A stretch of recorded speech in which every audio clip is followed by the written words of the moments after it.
Got a little bit late, but okay.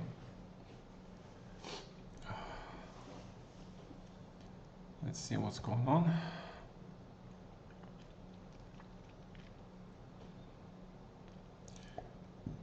We actually have some people. Thank you, Psychodog, for coming. Baby Bolivar and who's another person? Victor Gritsuk.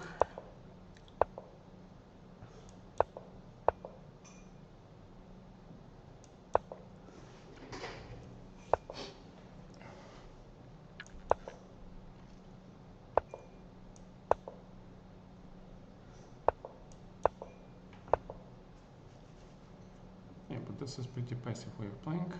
So, okay. I used to play f3 for white, but it's pretty passive, I think. Pretty passive.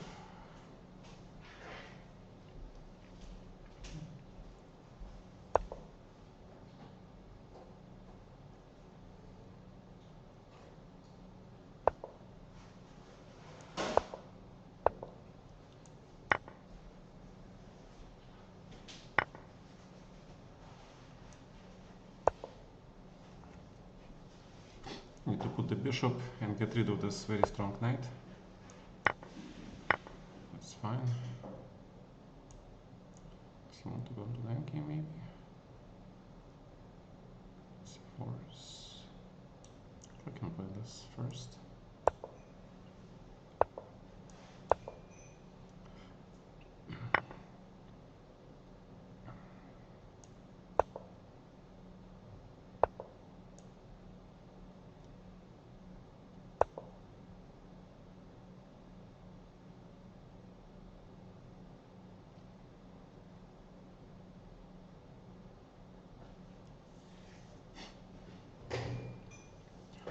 It's kind of weird.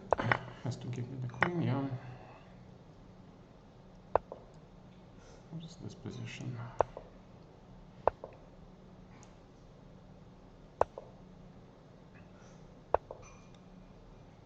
What is that position? Okay, but you gave me a very important pawn. Probably this one. Because it's the one that is far ahead.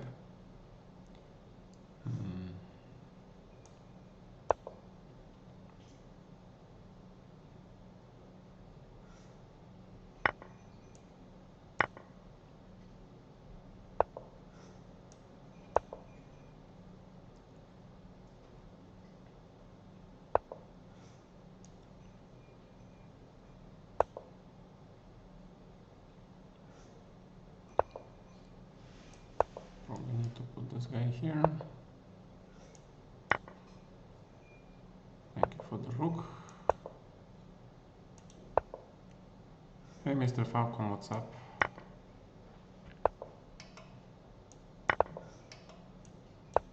He's completely winning.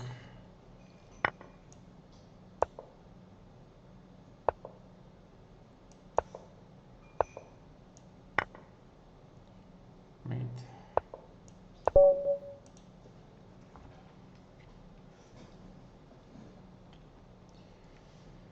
All right, climbing back. Actually, it's 5-0, so I can probably safely berserk. The difference between 2.5 and 5 minutes is not that much. 5 minutes is without increment anyway.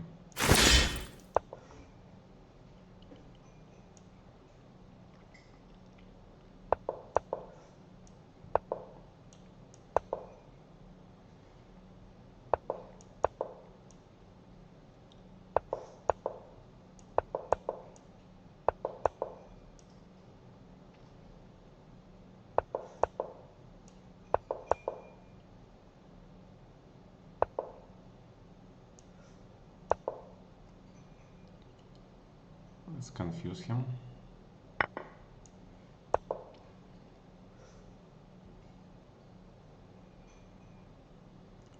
Let's try to confuse my opponent a little bit. This is pretty standard in the Dutch, so Thank you for taking. Now my knight has nice square.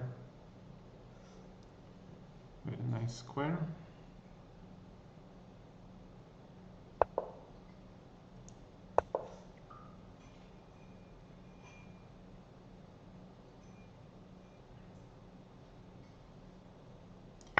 Potentially the bishop will be open. Check. Extra piece is nice.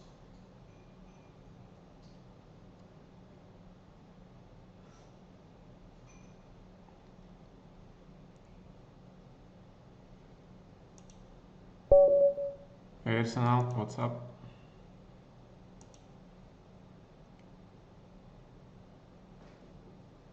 No problem, dude. It's fine.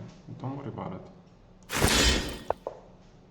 It's not the money event. It's not the Streamers Arena. Actually, they responded to me from Lichess about the Streamers Arena. And they said that I need to be a streamer. Well, they were the ones who took away my streamer title, so I think the ball is in their court, to be honest. They are the ones responsible for taking away my streamer's rights.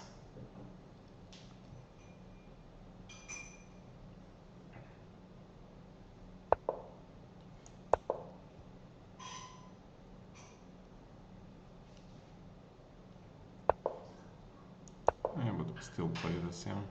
Because I need to use this file, try to combine it with this bishop, and should be able to do some damage. How much damage? Unclear. Maybe some. So we can castle here. Potentially.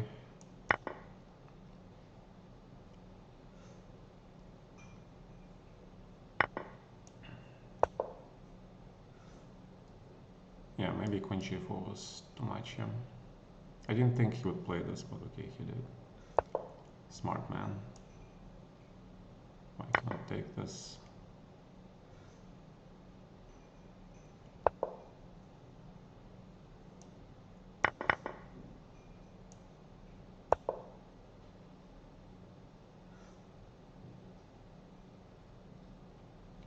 He might attack me though. This king is not very safe here. This king O is not very safe here. Yeah.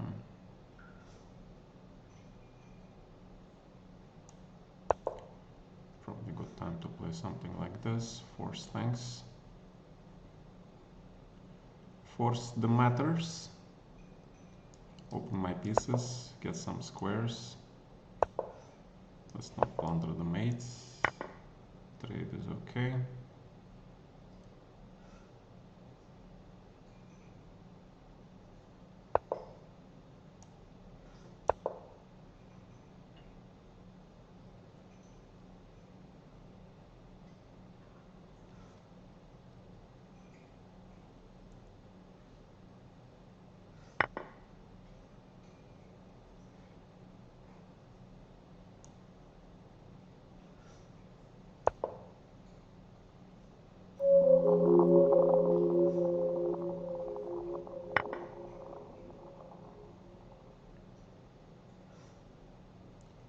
Should I misplay that, yeah?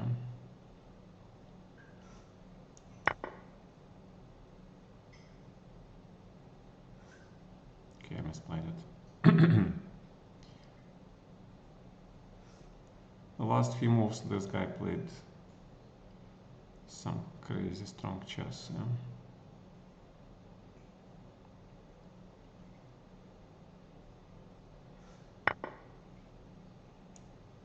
I cannot take this.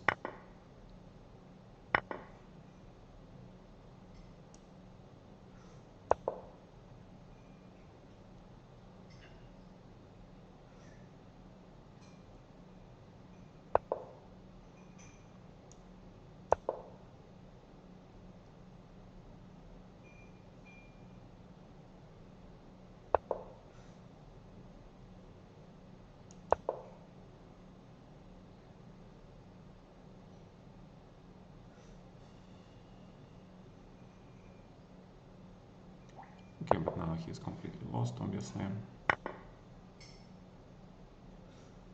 He's completely lost.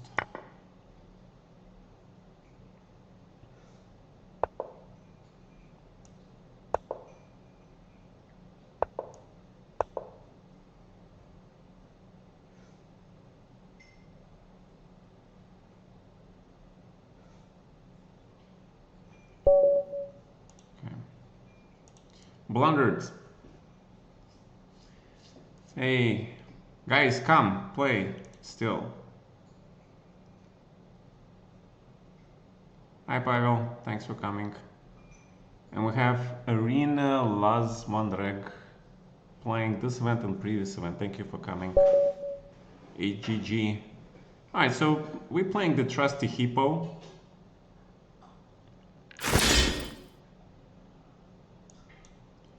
Very safe pre-move on the first move, since we know we're not gonna blunder anything.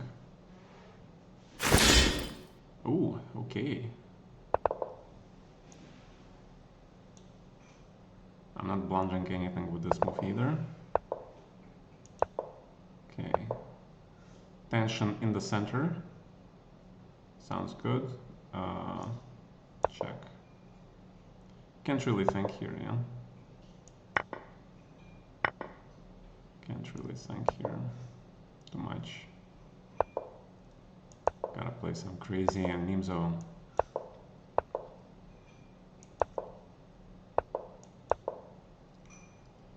Got to play some crazy Nimzo type of the structure. Actually, with the queen on f6, I can play this. Yeah, it's pretty safe. So no f4, nothing. So who is the attacking one? Who is attacking here? Thank you for the pawn.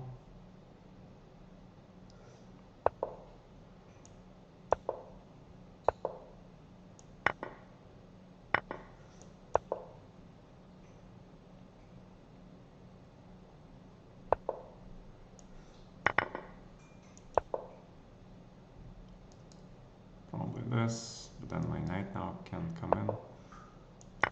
Well, okay, if you want to do it like this, it's fine.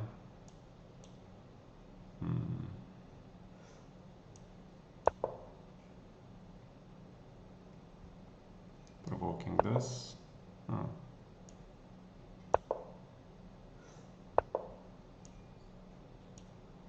Actually, let's hit here.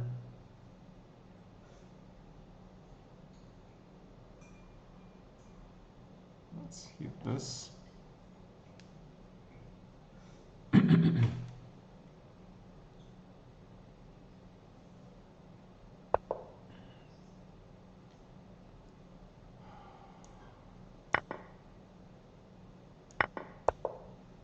We need to open the A file.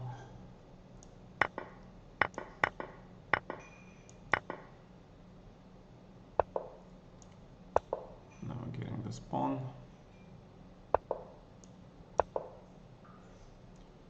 Take the square away.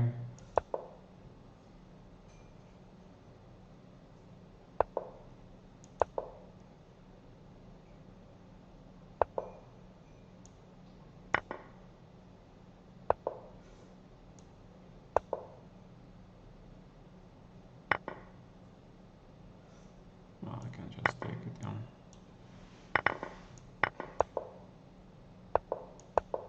Push, push, push.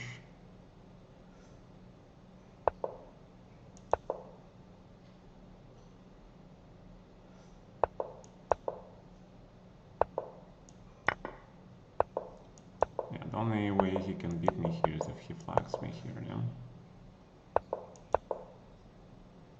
I have more than enough time. Can't flag me here, man.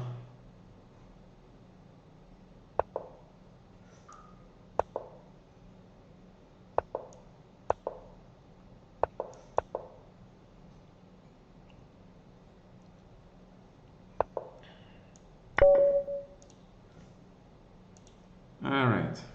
Hey, Texas Pete, what's up, man? It's been a while. I missed you the last few simuls. Yeah, I was gonna do the recap for the today's rounds for the Grand Swiss, but I have no energy. So after this event, I'm gonna do the Fischer Arena. But tomorrow is the last round of the Grand Swiss, and this event happens only once every 2 years. Are you working in the weekends? Okay, got it. So tomorrow is the last round of the Grand Swiss, the event that runs only once a year, that will actually, name the candidate, and I will probably stream it live as an exception. As an exception event, will probably be live streaming.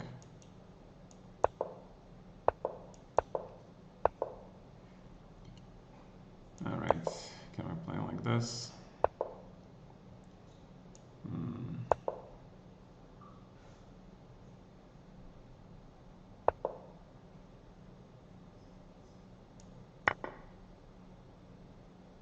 That's actually probably not the greatest idea in the world.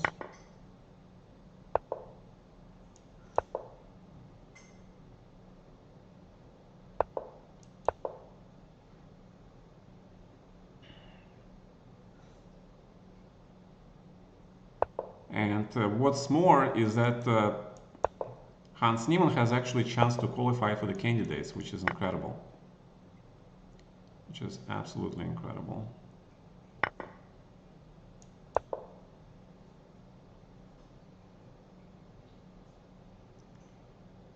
Hans is going for the gold.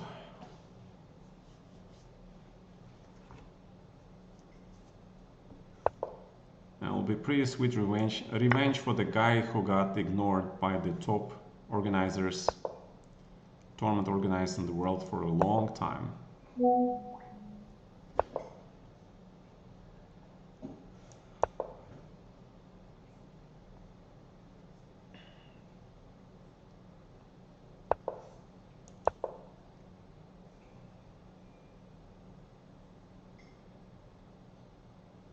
This bishop is very strong.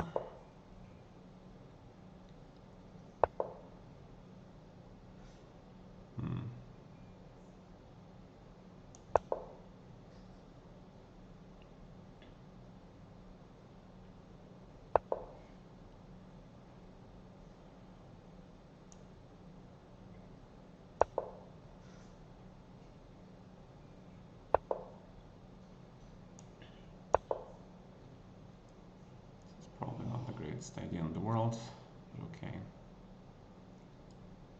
Let's play it anyway.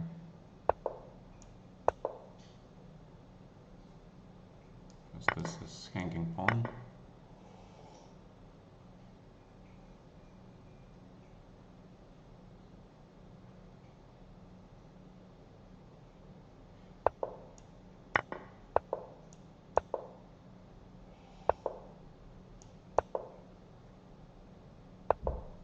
Push the pawns.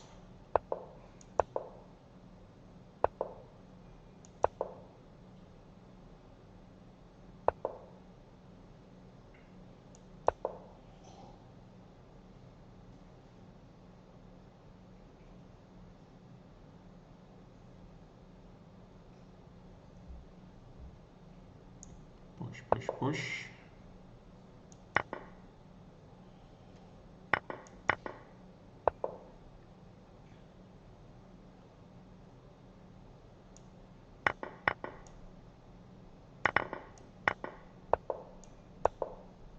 Easy win. 1 second.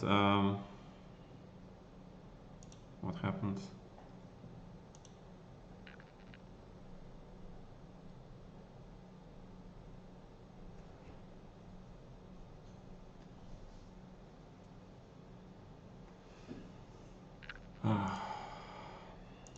My student lost today. Hey, Mr. Polpil. Hey guys, join the tournament if you can. We're trying to get to the top. Tiranmao. Hey. Yeah. I'm trying to get us more active club, and then maybe we can do some stream battles. I'm pretty sure Morozevich will agree to one, and then we'll figure out like more stream battles with other streamers. Agent Rook's up. Yeah. Haven't seen Psycho Dog in a long time. Disappeared too.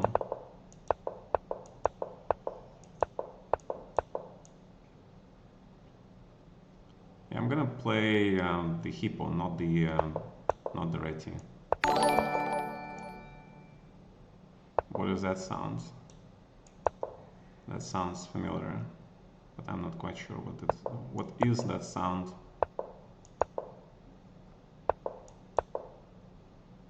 It's still pretty much Hippo.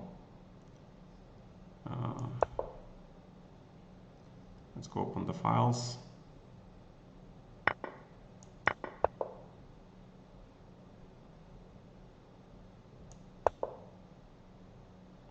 Protect.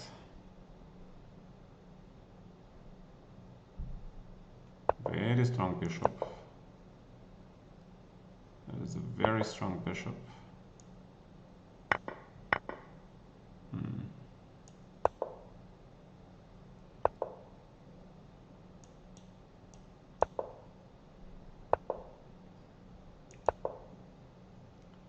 Open the bishops. That's pretty much it.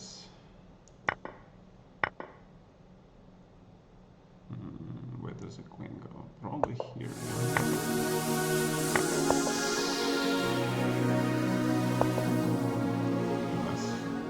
Let's grab this pawn. Looks pretty good. The power of the bishop is that I can also take your pawn. Yeah.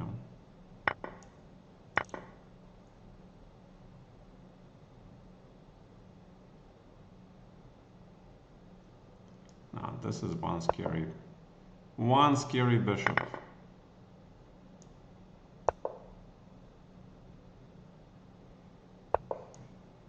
Fine. Let's play the endgame.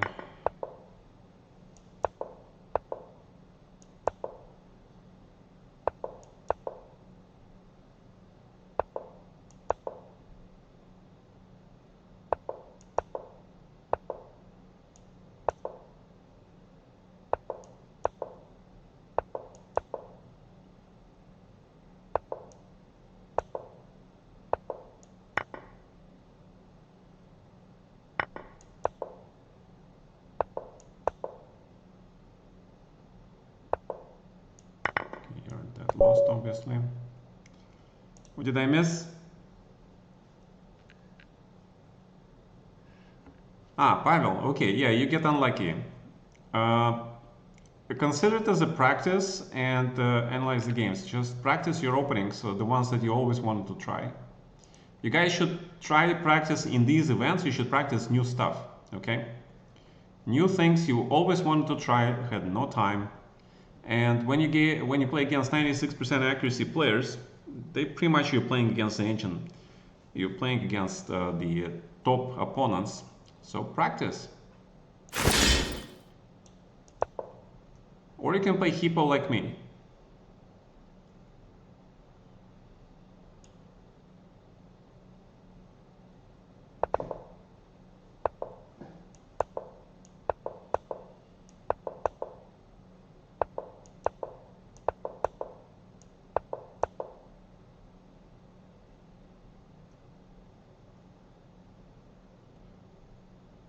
The number of people blitzing bishop g4 hoping to take the queen is extremely high.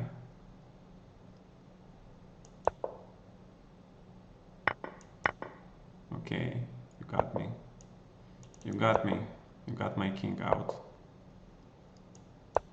Alright. But this I can take, yeah.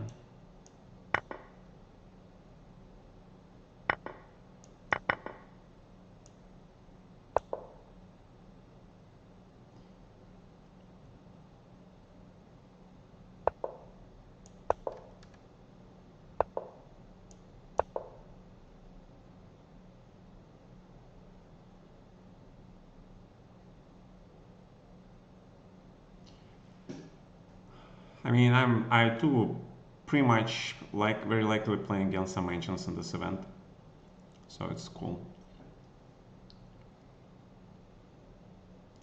It's okay to vent your anger. It's fine. We're human. Yeah, the guy finds the best moves, of course. Why I'm not surprised. Why I'm not surprised.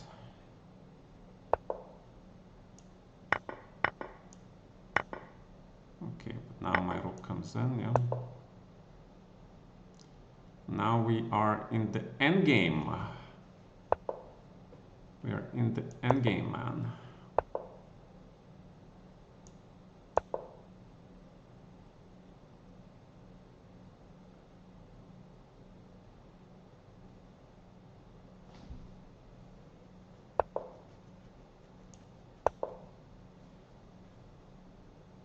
And I'm trying to get this pawn.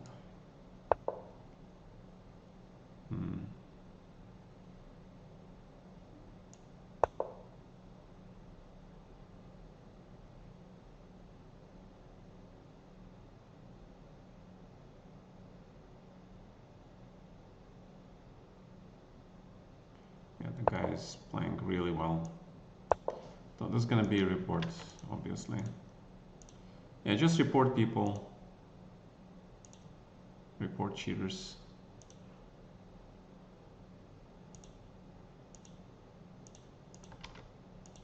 Pretty much obvious cheaters too. Pretty much obvious.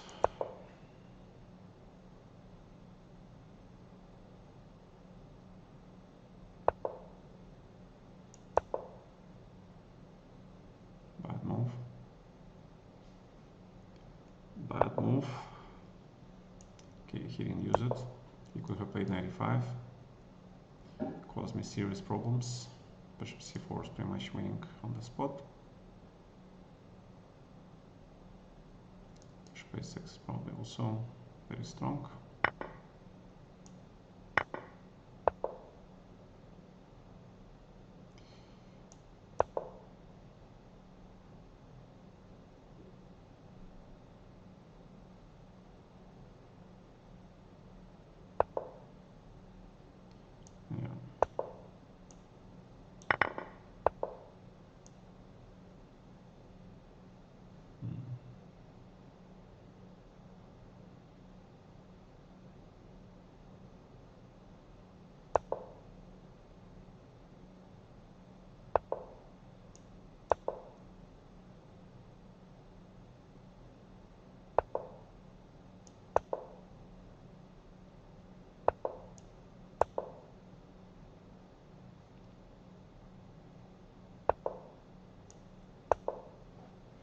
Pretty obvious engine use. Pretty obvious engine use.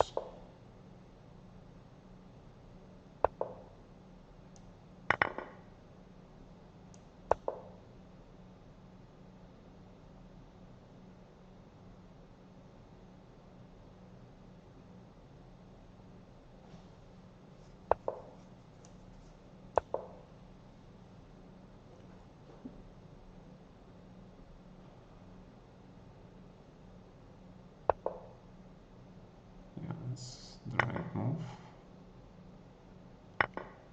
The only correct move, yes.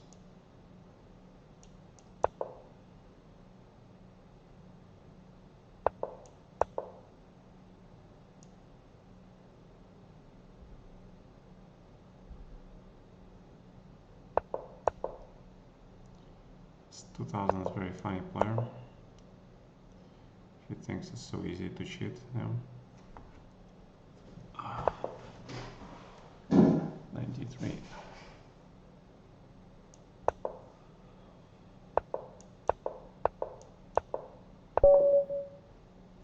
Okay, cheaters are reported. Move on.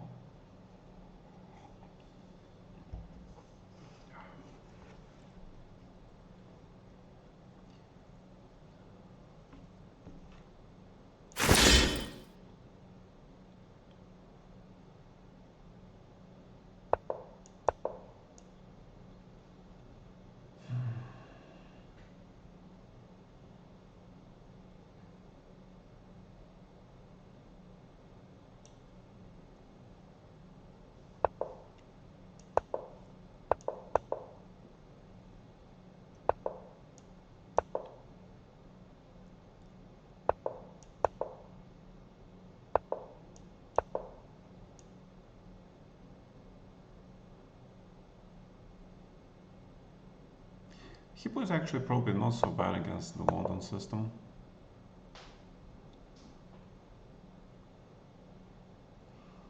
Because bishop on f4 is kind of useless. Yeah, okay, don't forget about this to prevent bishop h6. Kind of useful. Yeah, stop a5. You gotta play h6, g6, b6, a6 to stop all these pawn breaks. So you can pass them. You can pass these pawn breaks.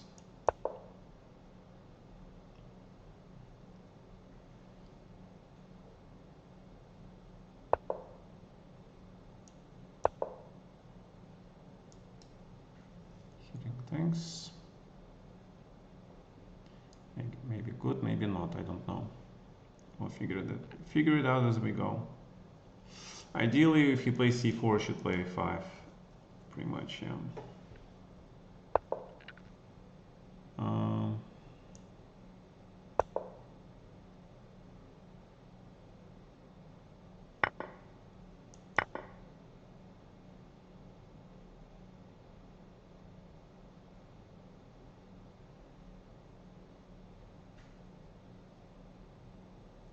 Should be okay for black.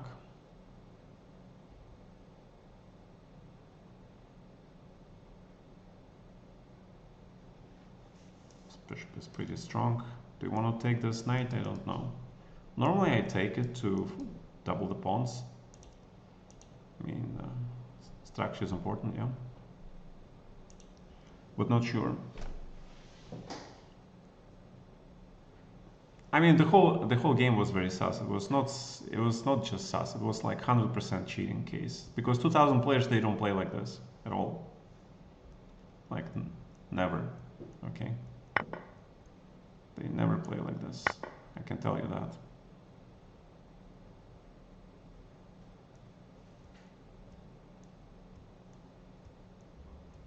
Because it's impossible for them to play so well.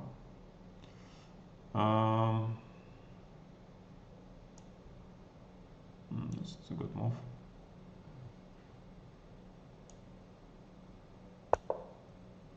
Fine.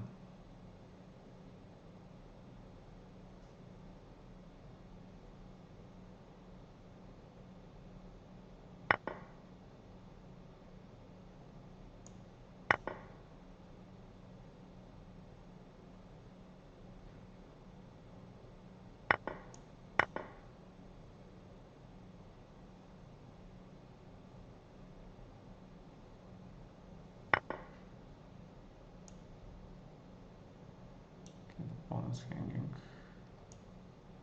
I don't care about this pawn. I care about his king. His king kind of more important.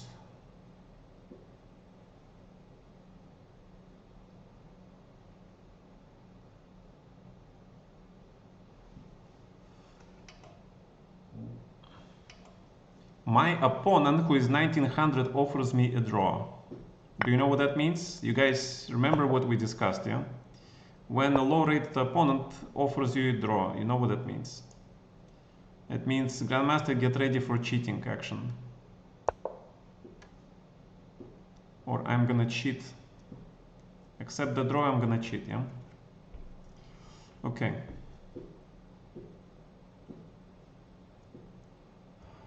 If you put it that way, let's go.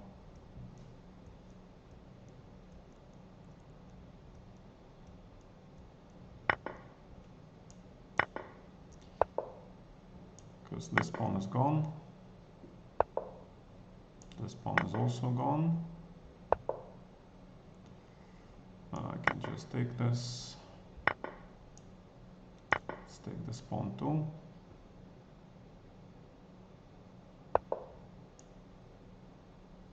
More pawns.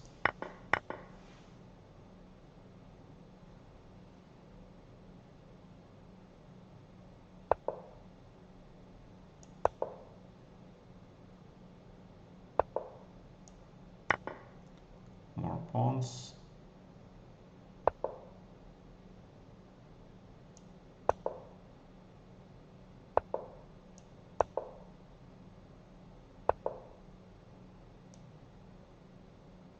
Okay, you can have one pawn, I don't care.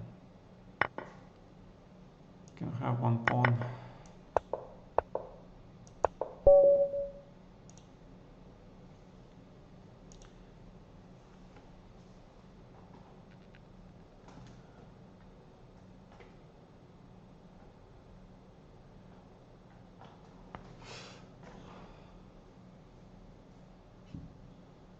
Malign one character. If you're cheating, I'm gonna call that you're cheating, okay?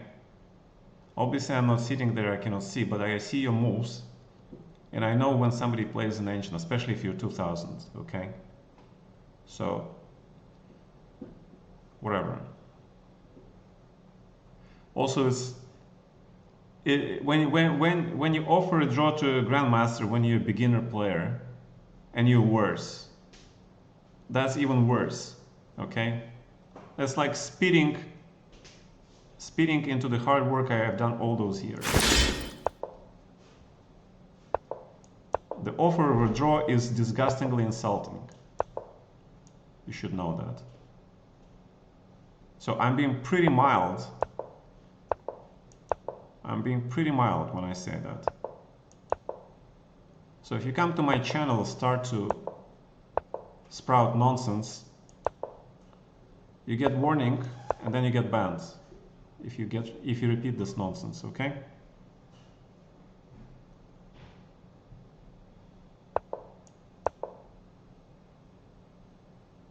$97, this is anti-hippo thing, which is not bad. How do we deal with this? Normally I play like this.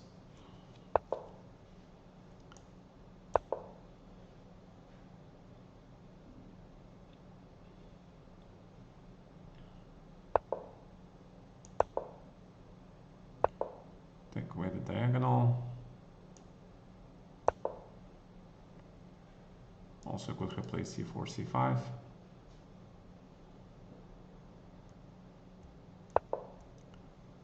And the whole point was that I keep the square, yeah, and keep my bishop. So let's get that bishop.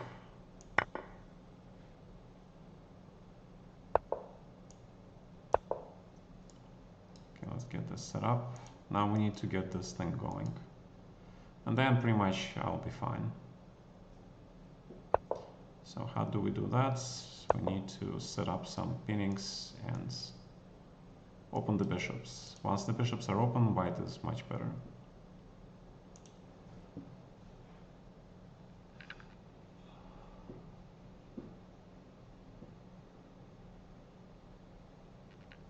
Okay, you're banned.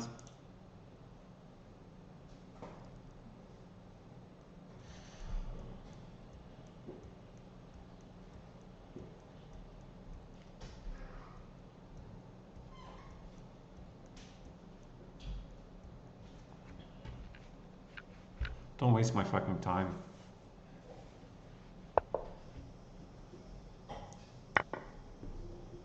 If you don't understand that I immediately see it obviously how a 2000 player cheats, then okay, you don't deserve my time. There's absolutely nothing you can do. Alright, let's trade more stuff. Potentially this bishop can come out here. Don't necessarily need to play g4. Now we have the file, we have the bishop. The only thing is missing, we need this bishop here, yeah, potentially here. So he is pretty much paralyzed. I also must not miss this potential idea. Trading the queens is interesting, but I would prefer to keep the queens on board for the mating. Thanks. H4. But okay, fine. If I play like this, is this not gonna be a weakness? Will this be not a weakness, sir?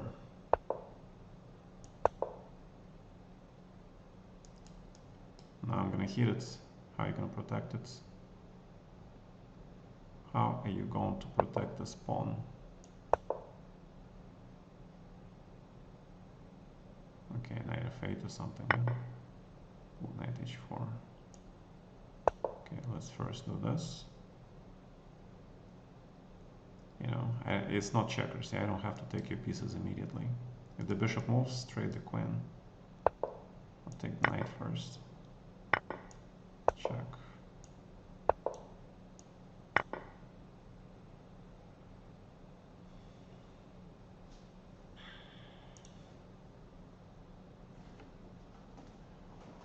Hans for candidates. Well, the thing about Hans and Anish, they have history. They played like 2 matches, yeah? So they know each other.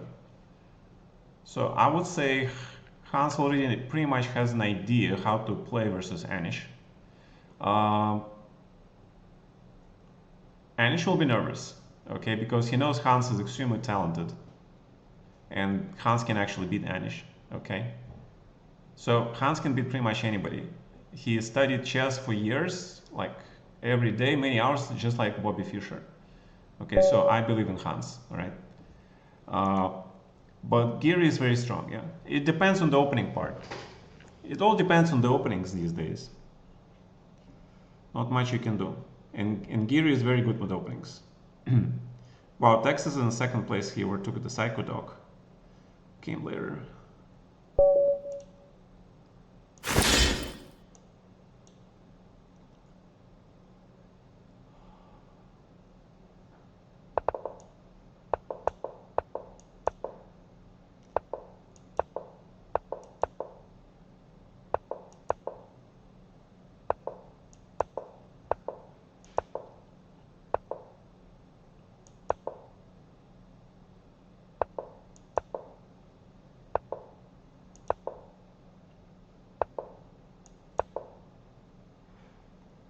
To stop this.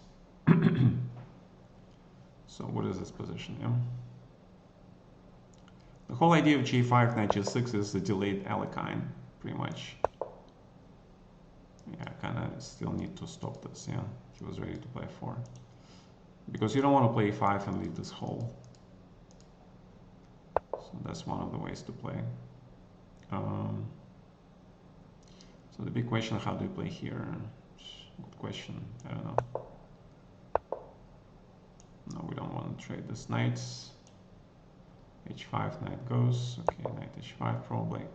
Because we might want to consider f5 some point. Instead, f5 might be interesting. Right, if you want to give me a bishop, I'll take it.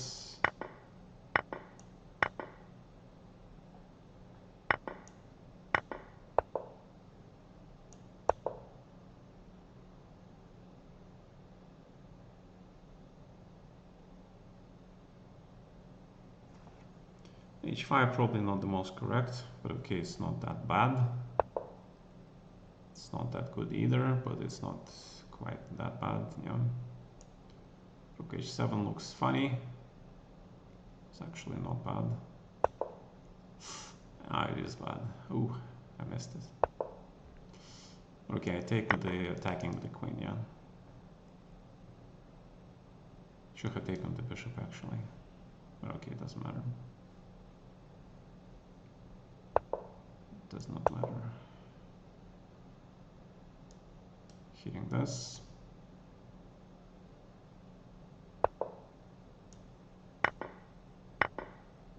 Just castle.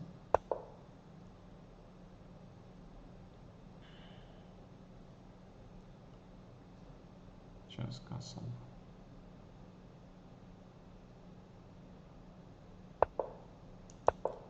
Let's first hit this rook.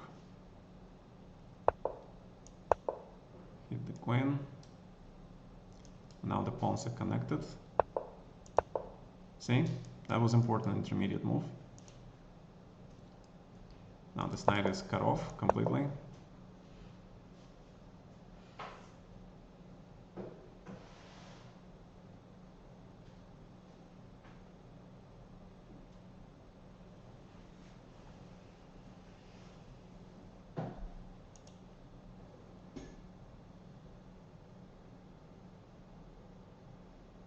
Blue Bomb versus Firuza. I'm actually pretty happy for Blue Bomb. He's my teammate from, like Keimer and Blue Bomb. They were my core teammates in Desisau Bundesliga club.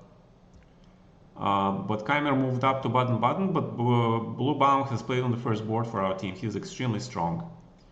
Yeah, I didn't expect, to be honest, at his age that he will be so, he would actually share first place like in this event. But I'm very, very happy for him. You know, proves chess has no age. Well, okay, unless you're like more than 36. Because Aronin has absolutely disastrous tournament. Yet again, yeah. Aronin is like really so unlucky in events like this. It's crazy. It's crazy how unlucky the guy is.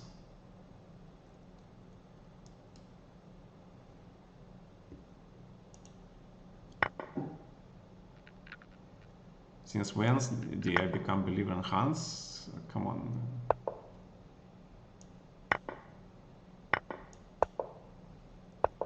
Come on, what kind of a question is that?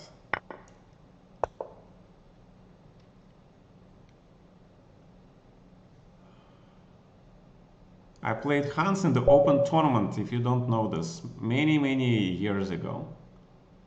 And already then, he seemed very strong to me.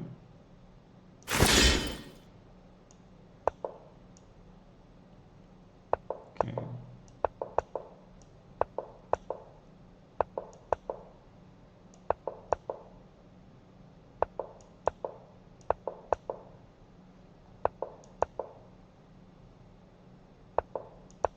Preparation moves. Pretty standard, yeah.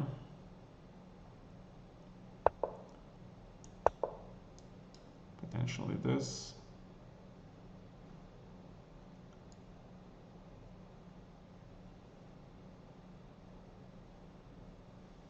But of course, this is the main idea. That was the main idea, but also I have this idea, you know. Your central pawn is not as strong. Your center is not as strong, especially with the knight gone, and this pawn is taking the square. So this pawn is now like, you know, feeling the heat. You know what I mean? This pawn is starting to feel the heat.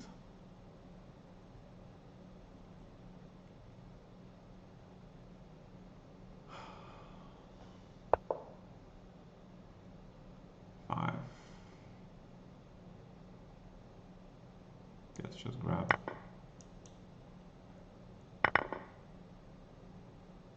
Probably here.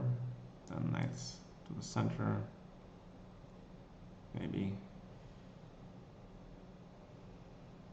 Probably. I kind of need the pawn here though.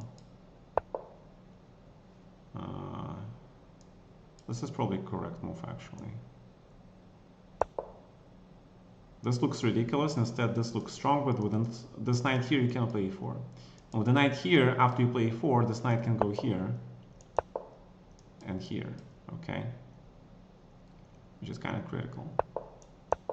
See? Now the knight is perfectly placed here. So when you're playing chess, you have to look at all candidate moves, not just the most obvious ones.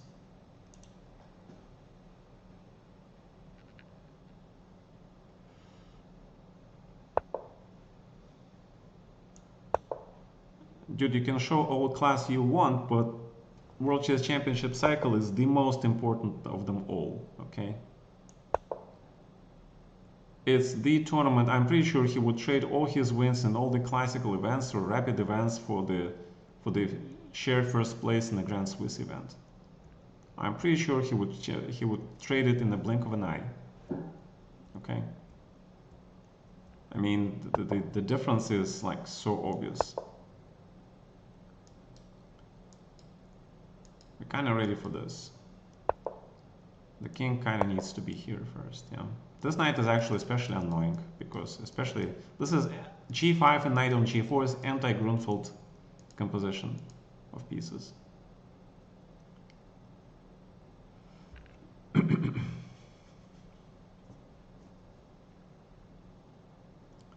That is the anti-Grunfeld composition.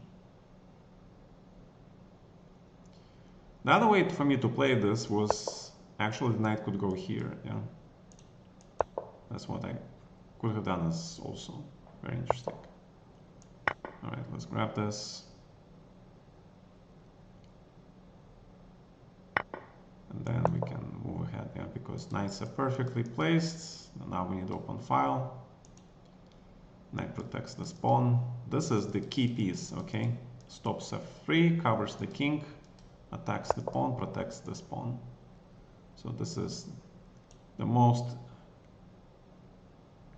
the best piece that I have.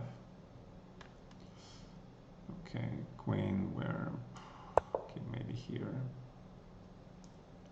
Potentially create pressure, but also I want to connect the rooks. So let's do that.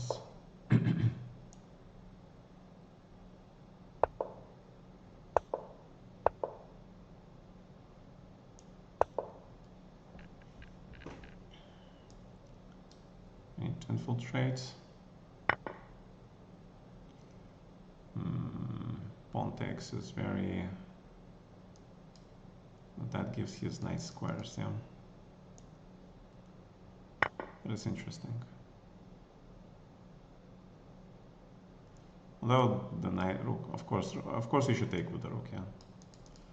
I wanted to have this pawn here. It looked very nice to me. And I have a tempo for the queen. But maybe not the best idea.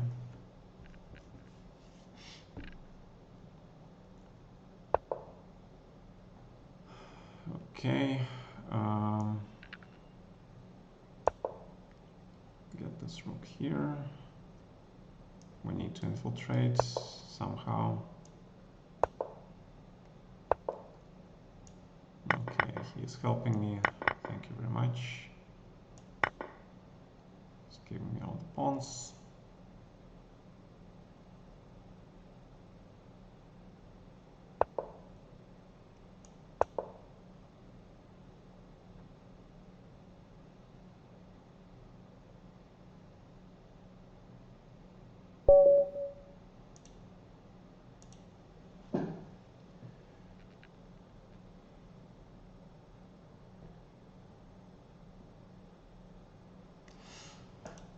All right, we're talking apples and oranges, obviously.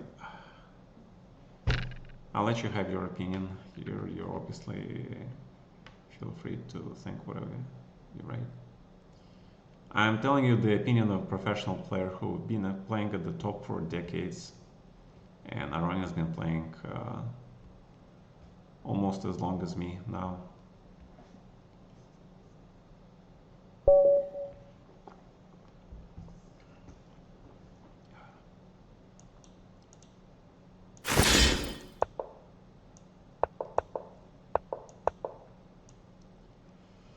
Yeah, I'm not gonna impose my opinion on anybody else.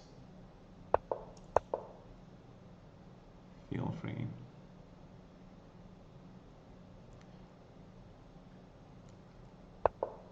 Chances are you might be right.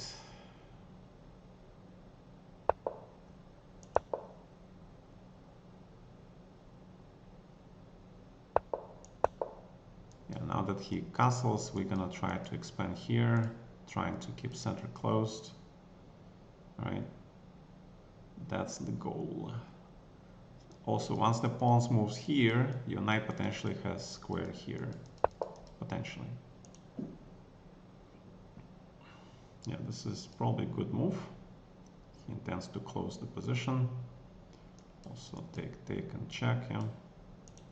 In this case, this might be the correct move. It might look weird, but it might be correct. Although e5 is probably just as good. And the knight goes here because the second knight goes here to attack this pawn. The big question, where does the king go? I don't know. That is the biggest question, for sure.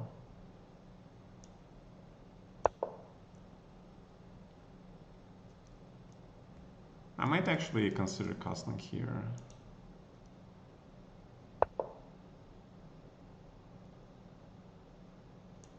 So let's try to do that.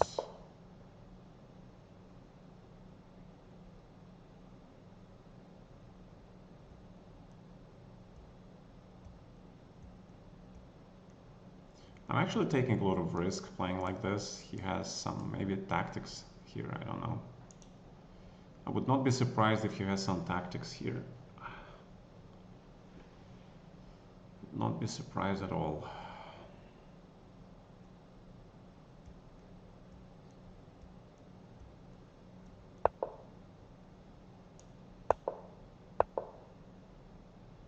Queen e3. Very strong.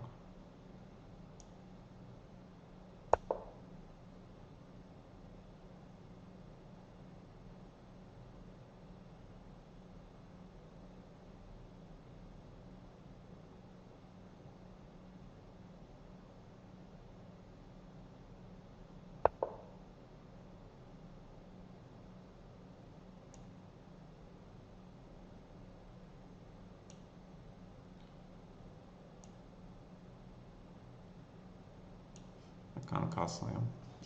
Yeah, okay, actually this is another gonna be report.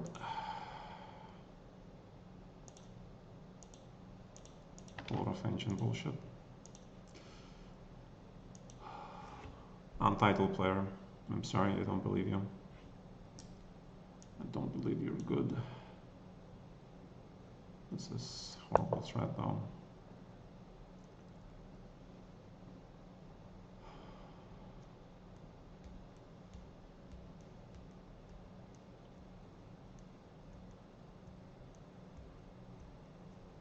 Yeah, this king now like has, yeah, fine. Fine.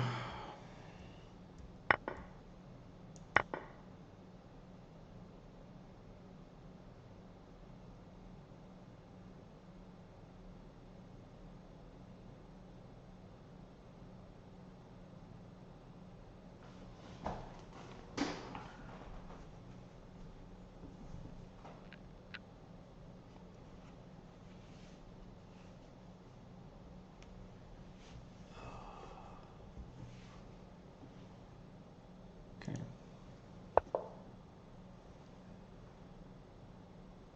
So I gotta take this pretty much. I don't see any other moves.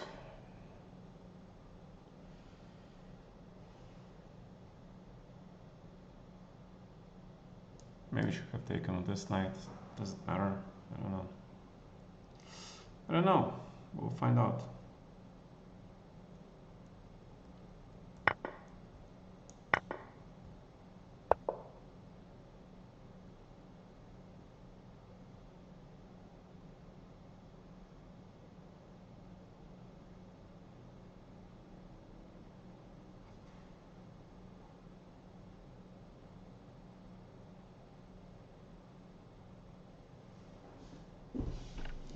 And still problems, yeah? I still have problems. I still have problems. The way he plays is very tactical. That's why he got reported. The ancient plays like this. He doesn't even have to play the first line.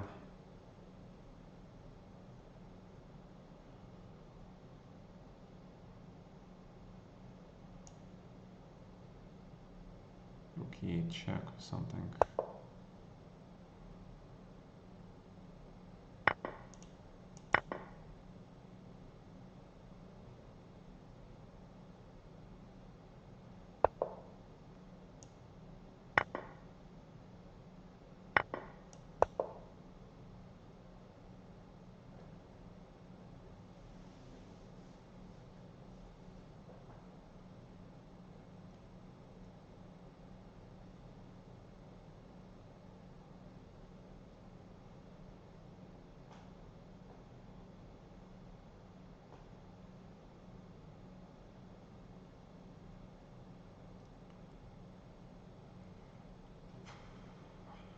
Got a chance to survive. Got a chance to survive this.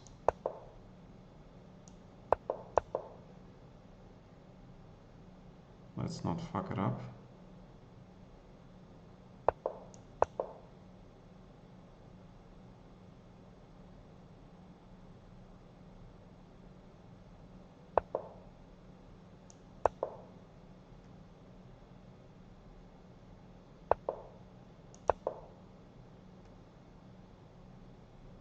d5 is not that good. Okay, but he gives me chances still.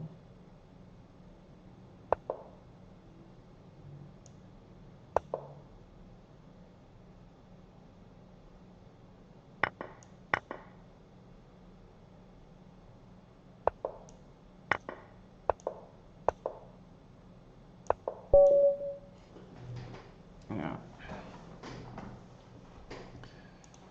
Whatever.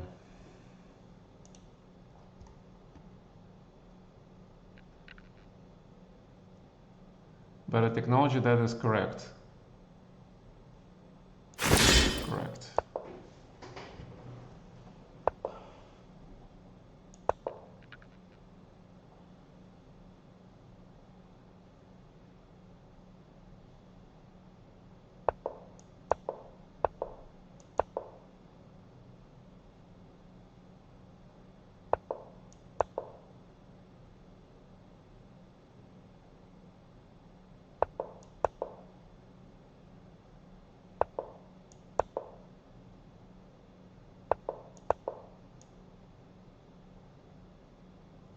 That is correct. Magnus is absolutely correct.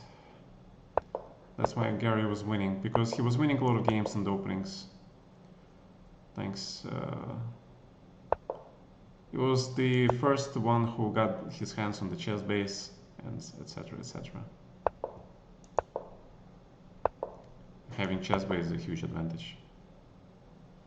I don't know if you guys know what chess base is. It's a chess database program. Very important.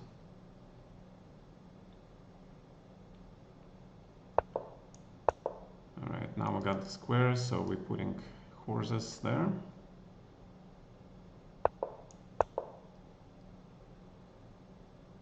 One horse here. Another one might be here. Or I might consider blocking this bishop permanently. We'll see. I mean, e4 looks also pretty good, yeah. Can't blame. Don't blame me if I consider this move, it's pretty good.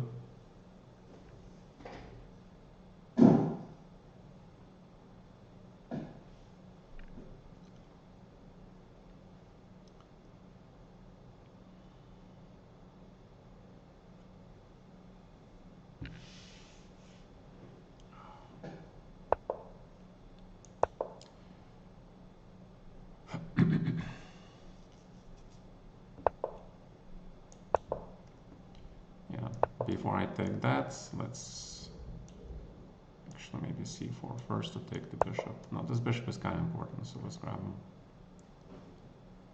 Let's grab the bishop, because after the double pawns, then this bishop will be absolutely killer.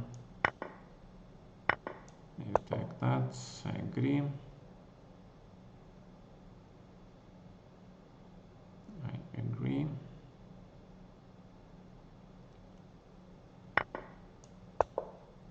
So the big question is, what is this thing? Yeah. Can I do something about it? Remove this bishop first.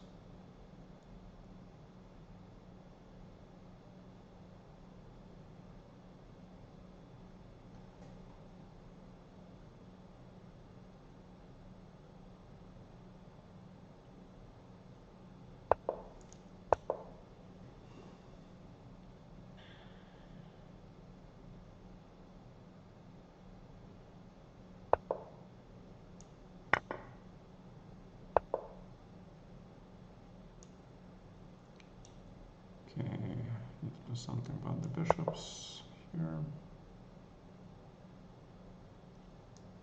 This might be a threat or not.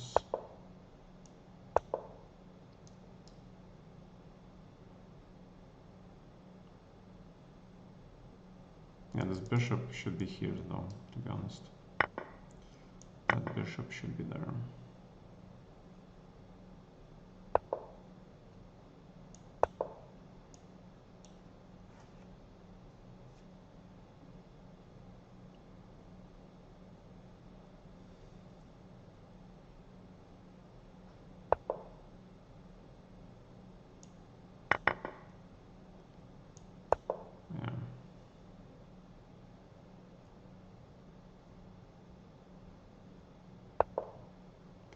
to live in the fairy tale world, I guess. Some checks. Let's go here.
Yeah, I'm not playing cheaters.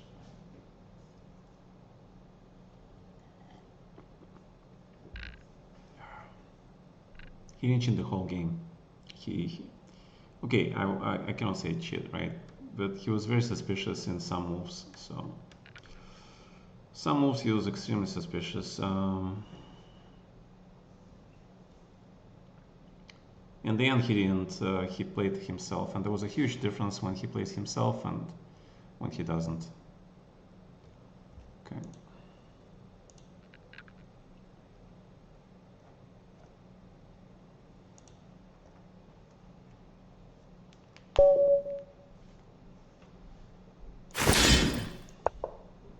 My God, that was supposed to be G3. That was not supposed to be G4.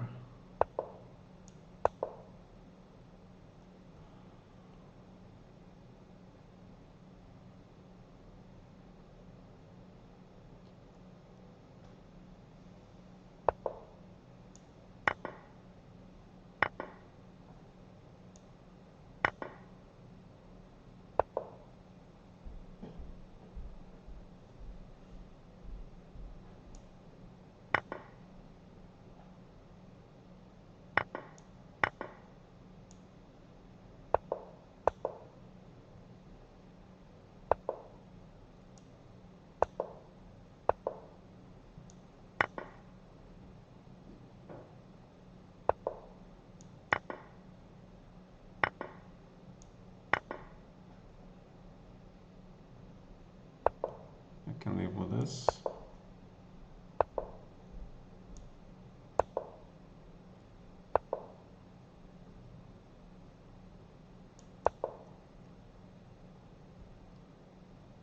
Let's not blunder Queen H1, yeah, and then we'll be okay.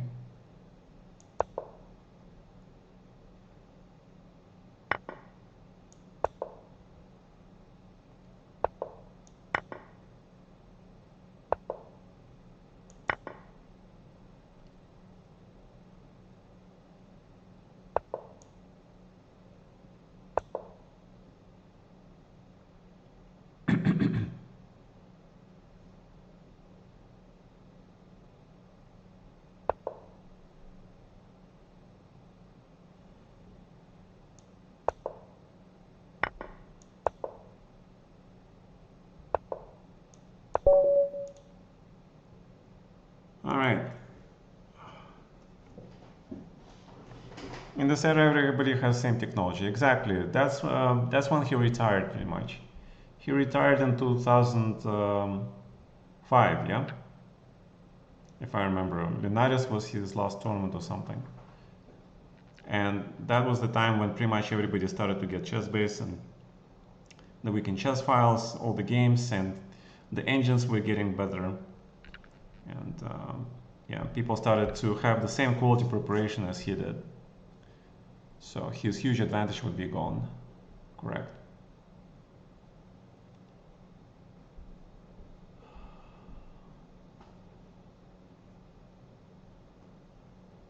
Yeah.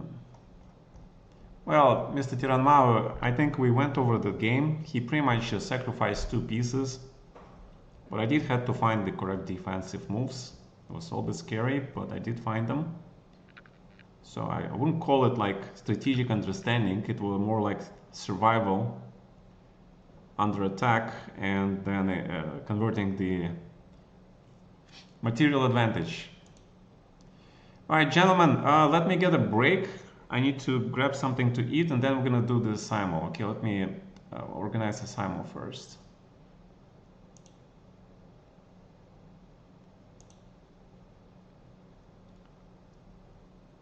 It will be Fischer chess simul today. Ah, not simul, the arena. Oops, pardon. It will be arena. It will be arena.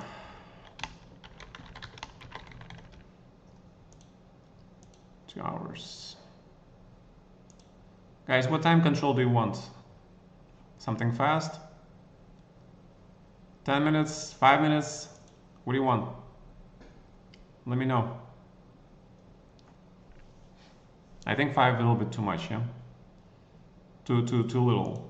I mean, but on the other hand, you know, some of you like to think a lot and you need to speed up, and others you play too fast and you need to slow down. So I don't know which one to do it. 5 plus 3, yeah. Yeah, that's what I was thinking. Okay, let's do it. 5. Okay, maybe 5-5, okay? So you don't get pushed. Variants, chess 960. Time before the tournament starts. Custom start dates. Let's do the custom start date. Okay, let's start at 10. Okay, and I'll be back. I'll put it on mute. I'll take a break. I need to eat something. Okay, and I'll be back. Entry conditions, features, no berserk, not rated. Arena Strix. Who cares? Okay.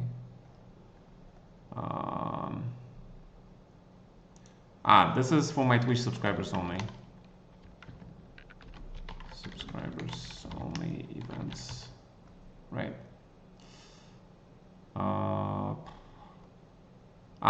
If it is arena, then you cannot be Twitch subscriber only, yeah? Unless it's entry code. Those of you who are my subscribers, you know the entry code, right? Yeah, you know the entry code, so you're just gonna put it. All right, hold on a second. Let me take care of this.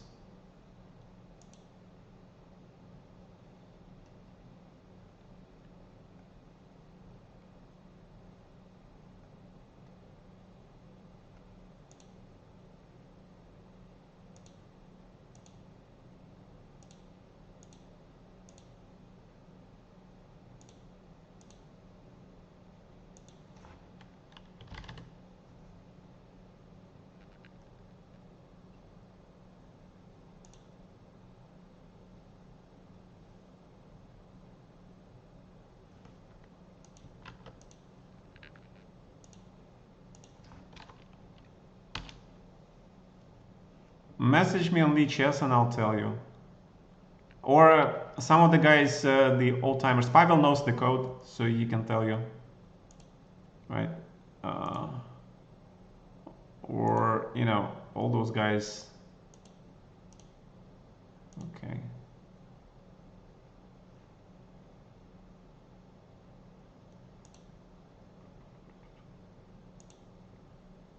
Okay.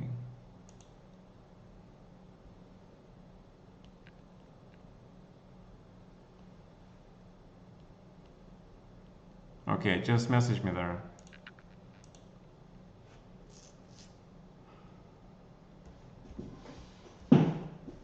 Yeah, maybe the code is not needed, but if it's needed, then message my moderator. Pavel is my moderator. and he'll tell you the code. All right, guys, I'll be back. Muting this thing.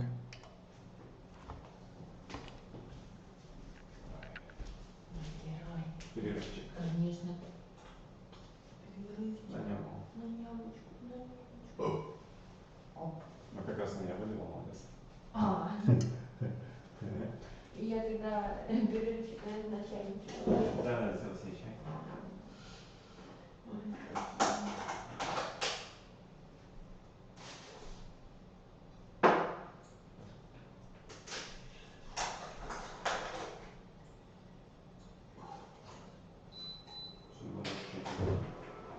Слышали?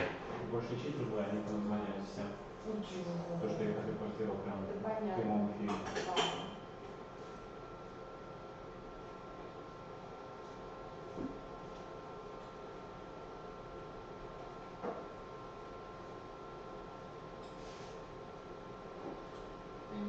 Чебеки.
Когда судьи говорят, так сделайте, это же тоже.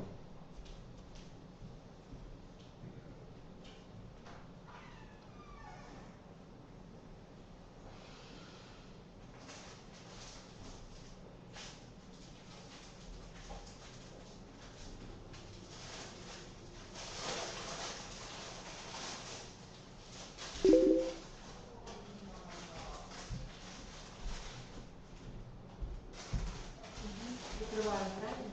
Да, закрой. Так, все. I'm back. So, anybody had problems with the code?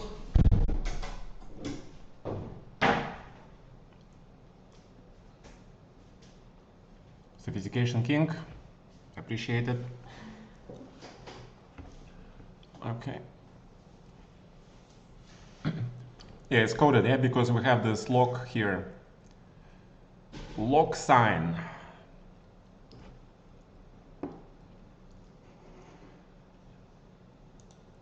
Okay. 1 second.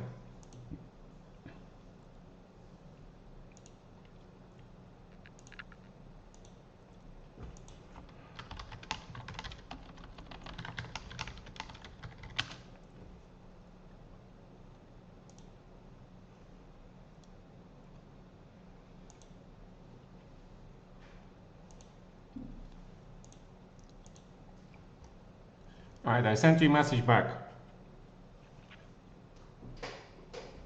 Mr. Art Director. All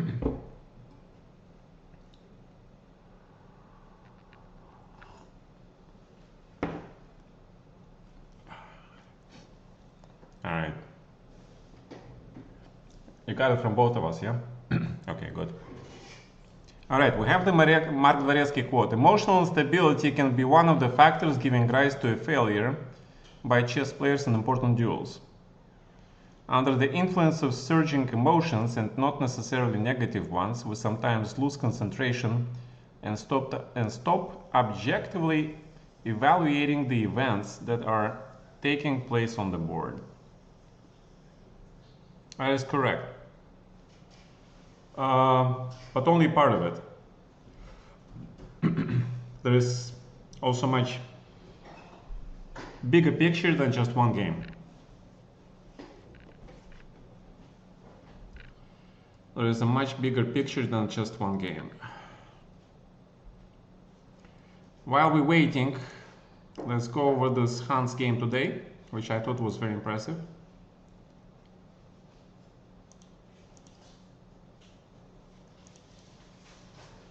Because Prague is actually very strong. I'm not sure, I don't remember if he played in the last candidates, but he was also playing really well the first part of this year, I believe. So let's see. This is probably all preparation. Rosalimo. 1 second. I need to send the message, by the way.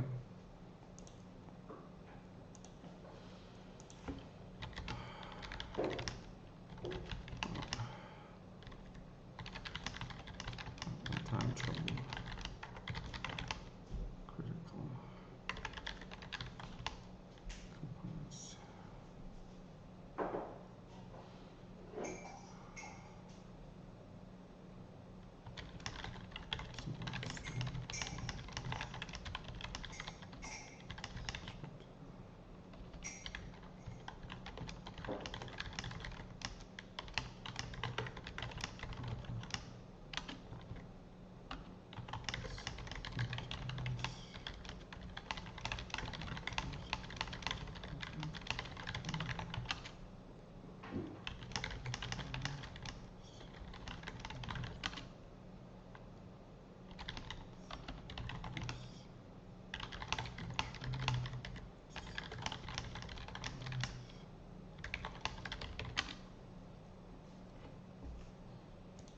Alright, I had to respond to my student. Okay.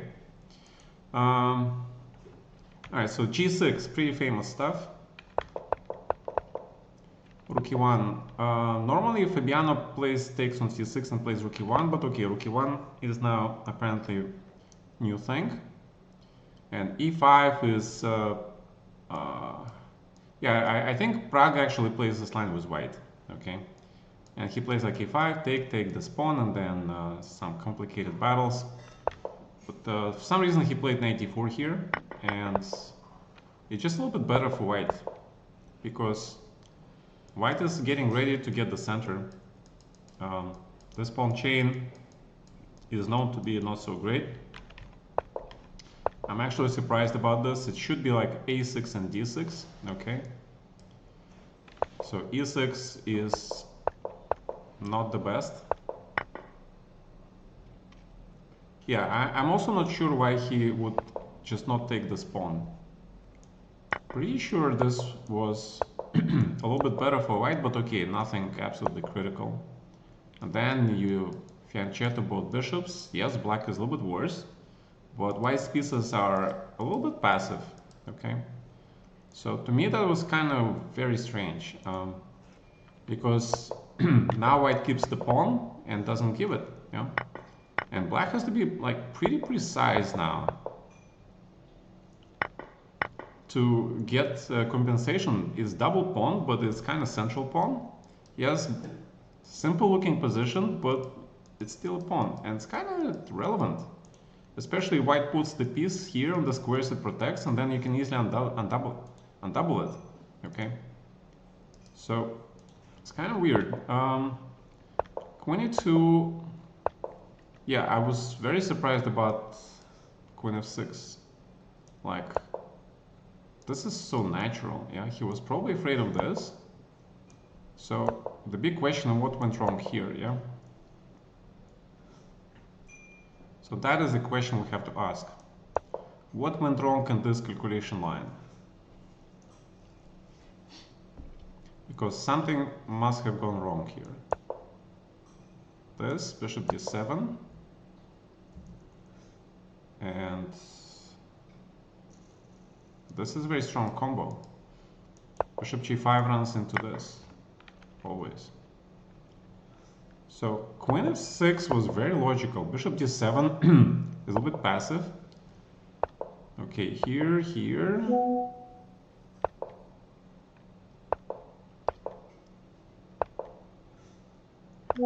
And remember how I told you about the rook being deployed to the pawn protected square, yeah? And apparently black's... Okay, but bishop e3 is normal. So this is beginning of a very strange move. This queen here is ideally located. Don't touch this queen. This queen is perfect. So black needs to come up with a plan how to make a draw here.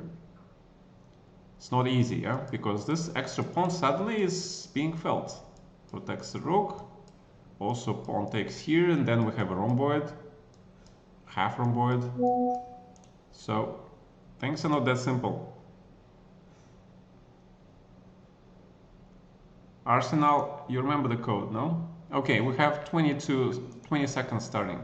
All right, so here black went, okay, pawn hunting, but he took the double pawn 10, in exchange for 9, a good pawn. 8, okay, 7, and he lost the game. 6, 5, 4, 3, 2, 1, 0. Yes, it's the same code, Mr. Arsenal Fandrici, so you guys don't have to know the new code. It's the same code. All right, good luck, everybody. Enjoy.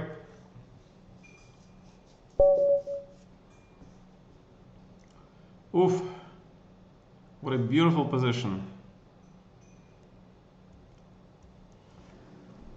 What a beautiful position.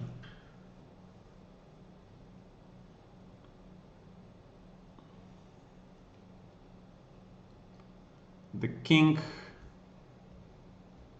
has both rooks on the side of him. King is safe. Yeah, I'm a big fan of the Sicilian Dutch pawn structures in the Fischer chess because they are very natural to play, especially with the bishop here. Also, pawn being protected by the rook is pretty much natural starting move, for sure. Yeah. Okay. Logical chess. Looks very solid and approximately equal.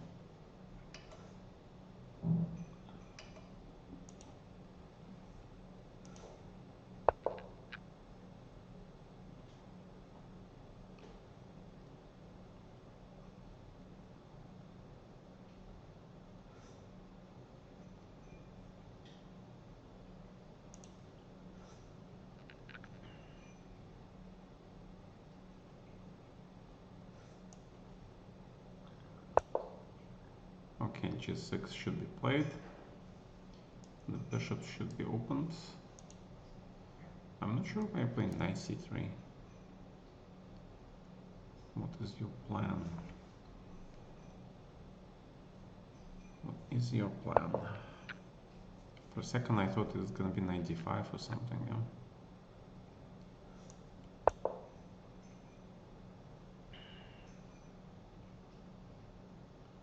So my queen gets some breathing room.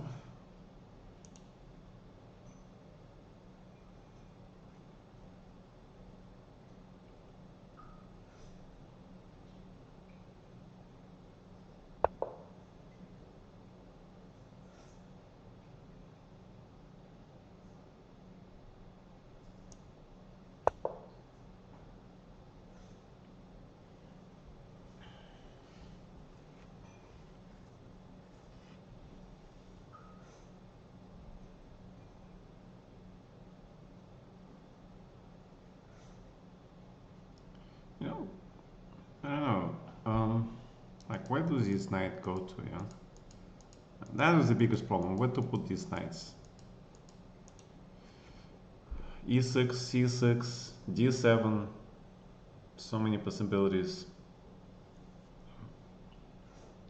Right now, I'm throwing stones on the go board, like setting pawns forward to critical squares. My original idea was to play this to oppose your bishop.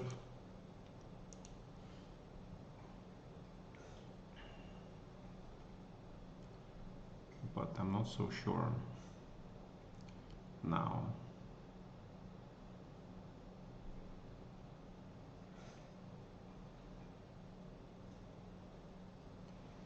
I mean, definitely the bishop here, I think, is improved to this location. But we don't know, yeah.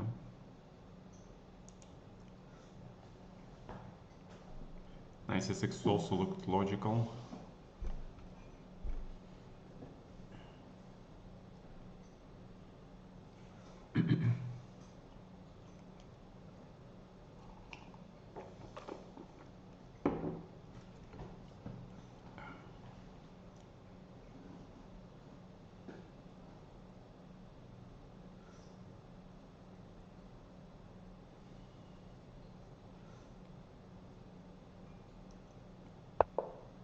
Knight e3, logical. Queen f7. Potentially hitting this guy if he wants to play g4.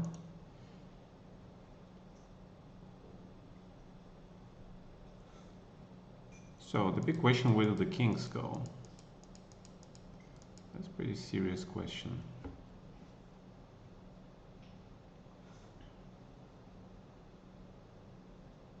That is a serious question.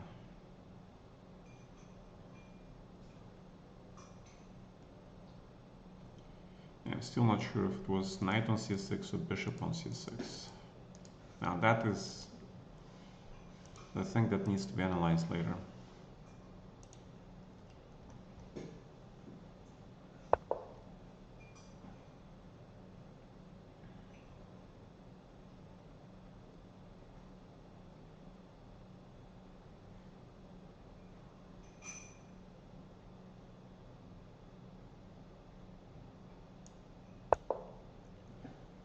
Let's make it more active. Let's make it a tiny bit more active.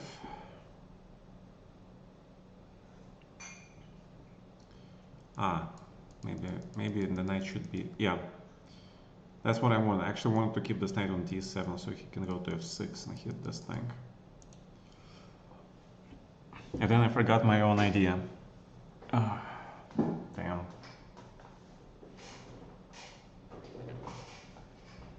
That's not good.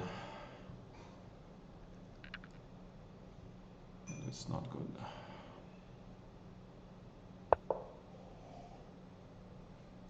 And white is ready for the long castle.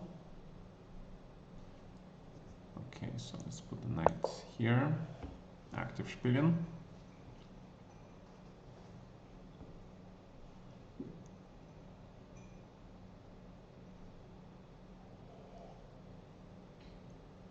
And Pete forgot he is playing a blitz game, probably.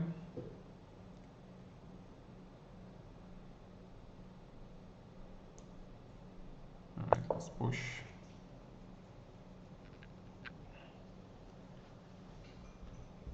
Don't have time to think.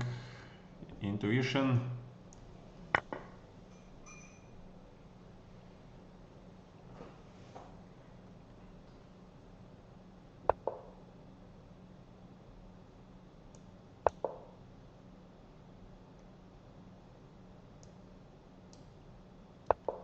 This is a serious problem.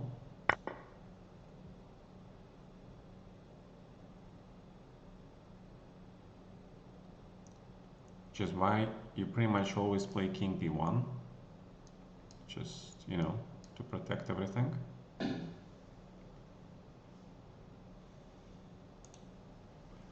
So this was a blunder. White was okay, but it was a blunder that decided this game.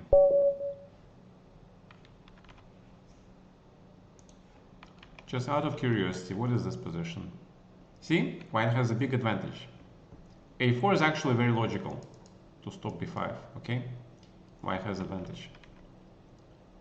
Here, yeah, knight d is 6 or knight d7, yeah? Remember how I said about knight d7? I was correct, knight d7 was better. Look here, for example, then b5 and if a4, 96 here, 94. But maybe you can just castle to the queen's king side, yeah? I think king side castling is not bad here. Yeah, king side castling is fine because all your pieces are here. There is no attack on my side, and you're a little bit better. Okay. Yeah, so don't forget to look for threats to your position, okay?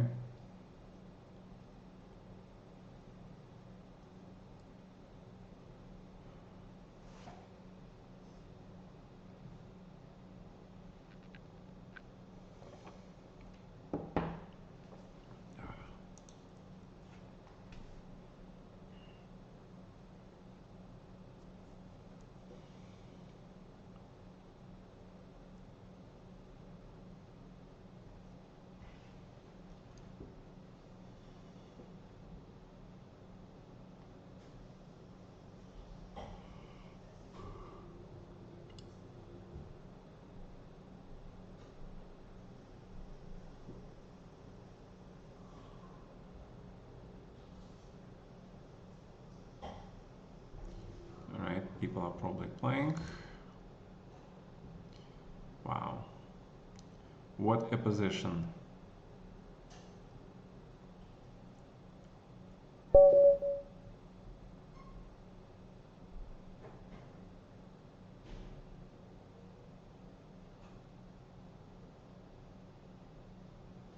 Yeah, the central bishops, I really have a huge dislike for these positions.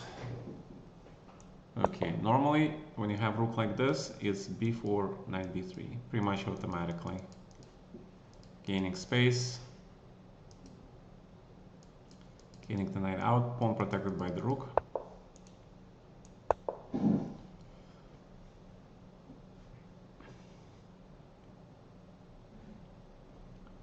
Now the bigger question how to develop my bishops. Yeah, it's a pretty big question.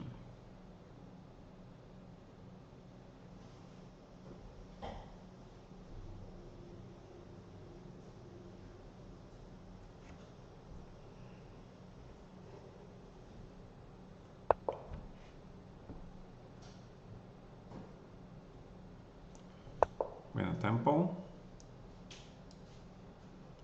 maybe.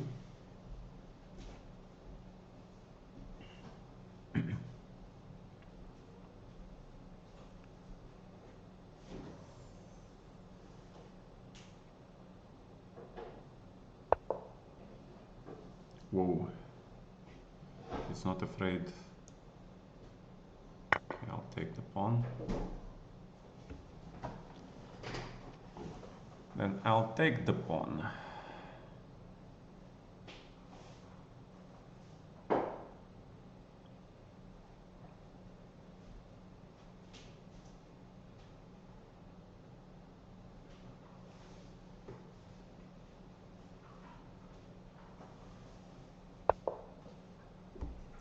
And just go back, yeah. A pawn is a pawn. Might be relevant later. Might come very handy later. Right now, black has the small advantage in the development.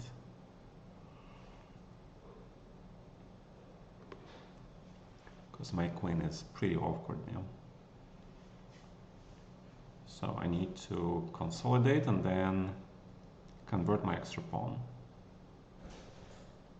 And he needs to find ways to pose me problems.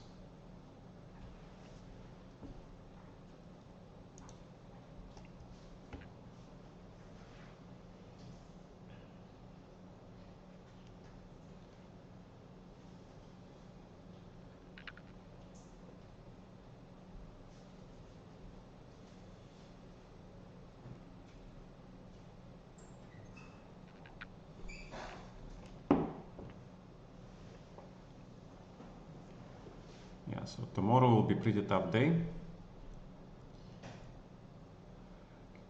That live commentary is a lot of energy. It needs to be done, yeah? It needs to be done. Some things you cannot avoid. Okay. Alright, so d3. Make sure this knight does not get here. e3, opening the bishop.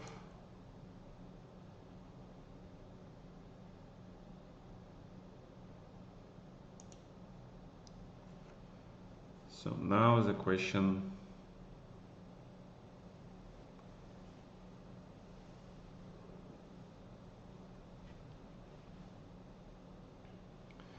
big question where this guy is going.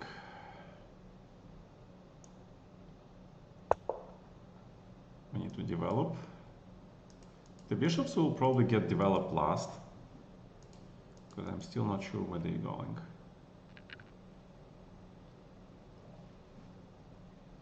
And you guys remember, I always said like bishops should be shooting from the distance, yeah? That's what they do.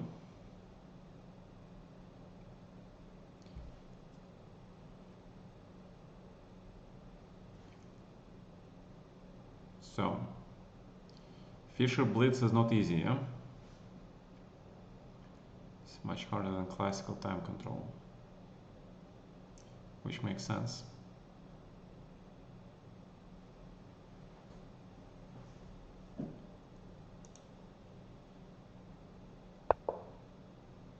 Too much pressure.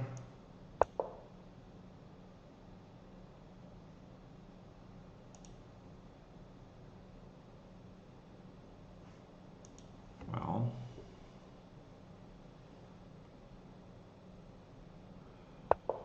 chess has always been like that.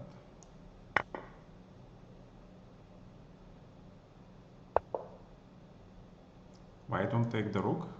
Why don't you take the knight, Mr. Tiranmao? Your rook went here to protect the knight, yes? To protect your bishop. So why don't you take the knight? I don't understand. Your queen protects the pawn, yeah. So what happened here?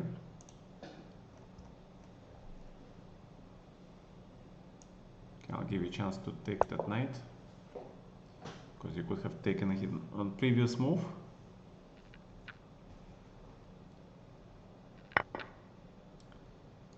Okay.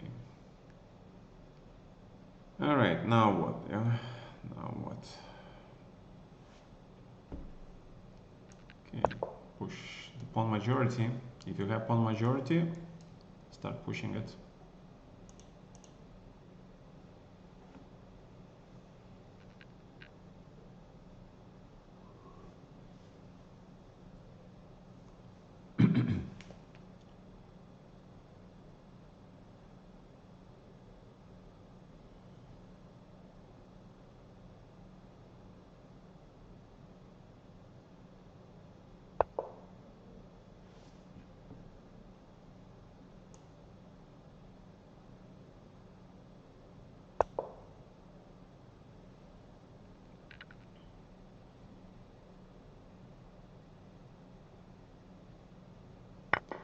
Trying to open the position.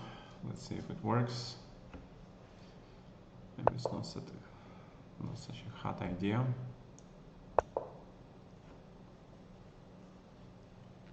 Maybe the idea is not so hot.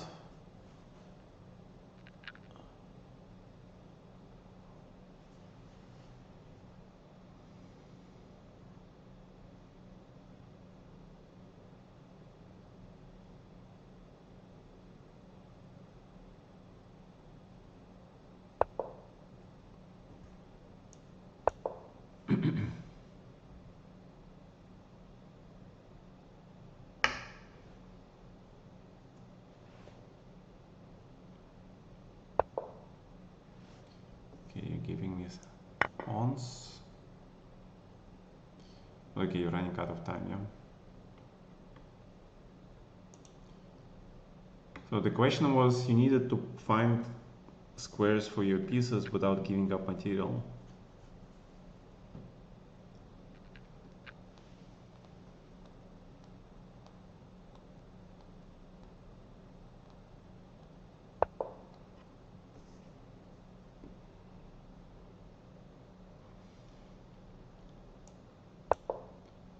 Okay.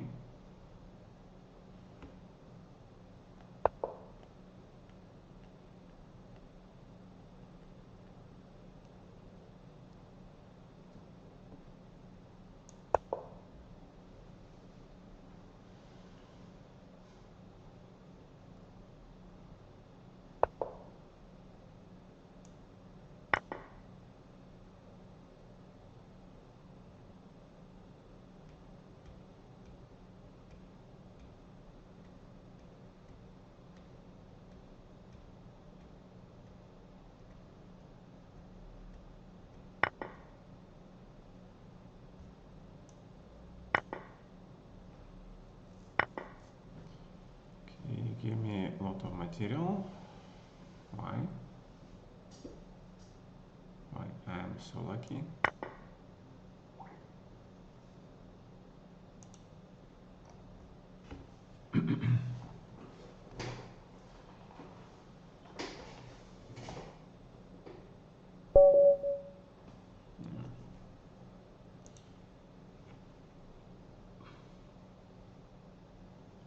Alright, so next time I'll have to give you guys more time, yeah? I mean, Fischer chess is hard. It's not easy at all. So...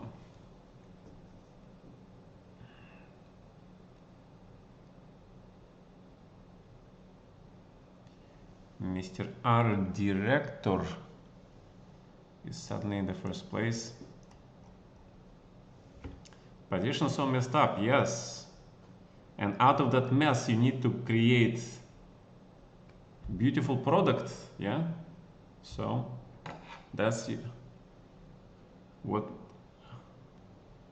Imagine that's how original chess must have felt like at the very beginning, you know. That was probably how it felt to Philidor,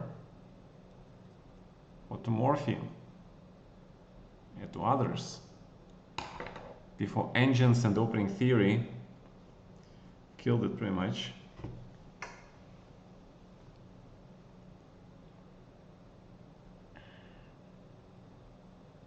So Mr. Art Director.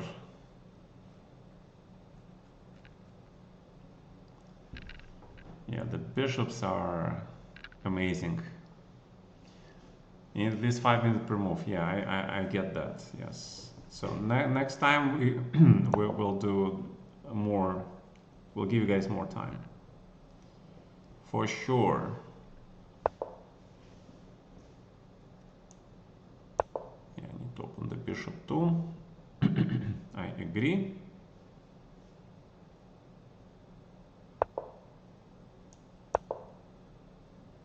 So both pair of bishops are now opened.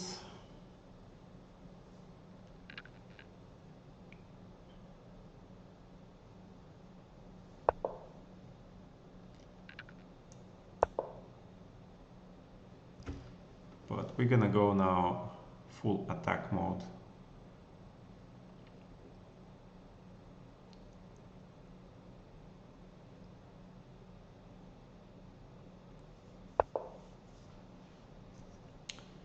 What I mean by that is something like this. It's something like this.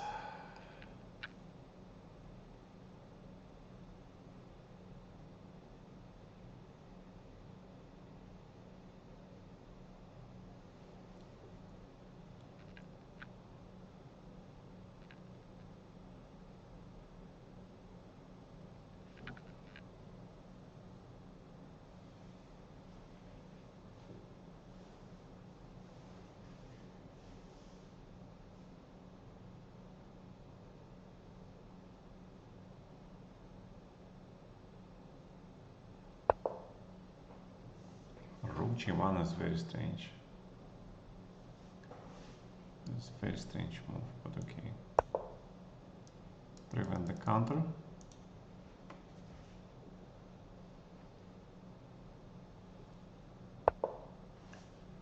This is a blunder.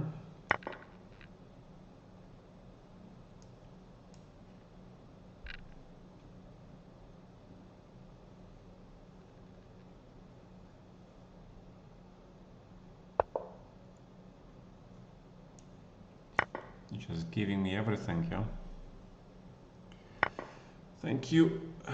Thank you very much.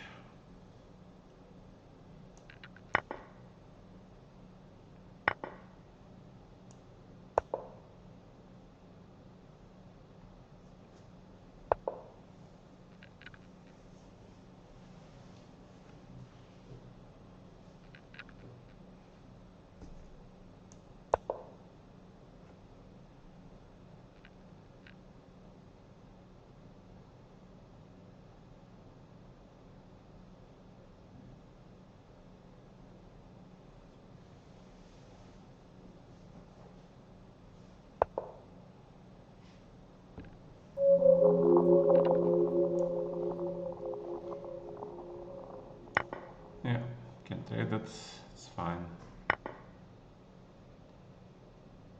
26 d5 is okay.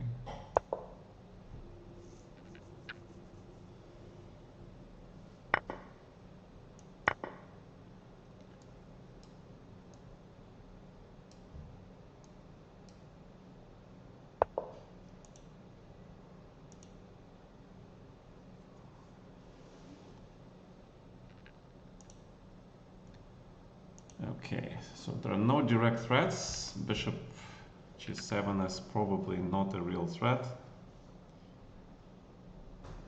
but still kind of need to take things seriously. It's bishop a4. Potentially strong. Let's try to make a nice pawn chain.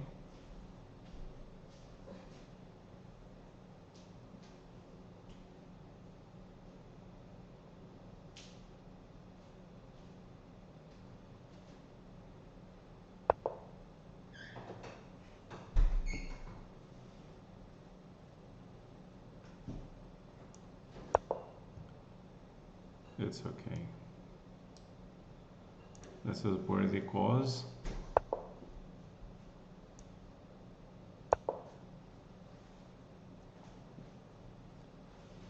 That is a worthy cause.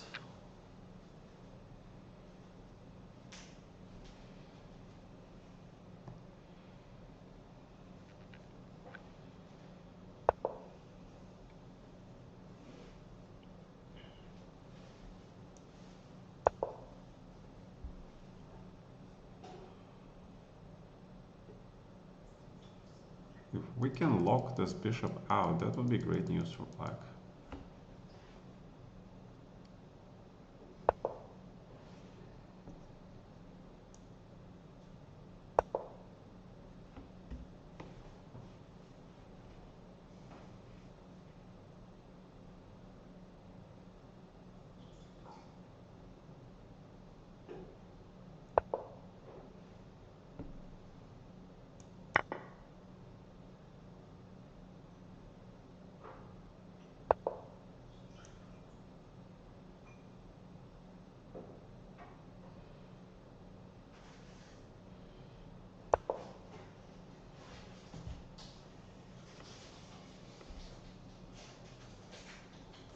E5 with idea bishop e4 is good.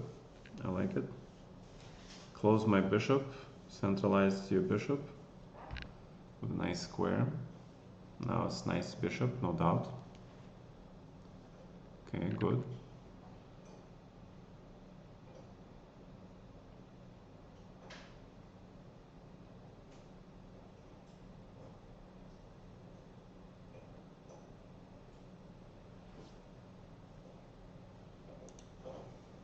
Дашь немножко шоколадки? Ага. Yeah.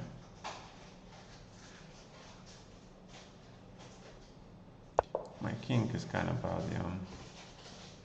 I agree.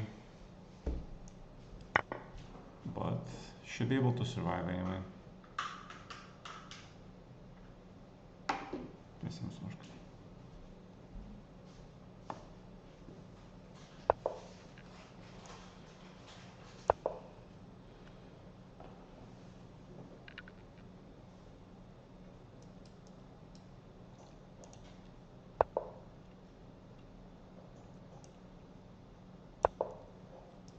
Trading the queens, always good idea.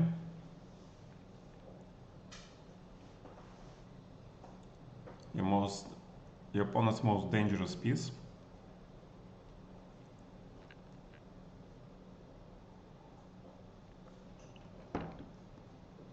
After the queen trade, the game becomes technical win.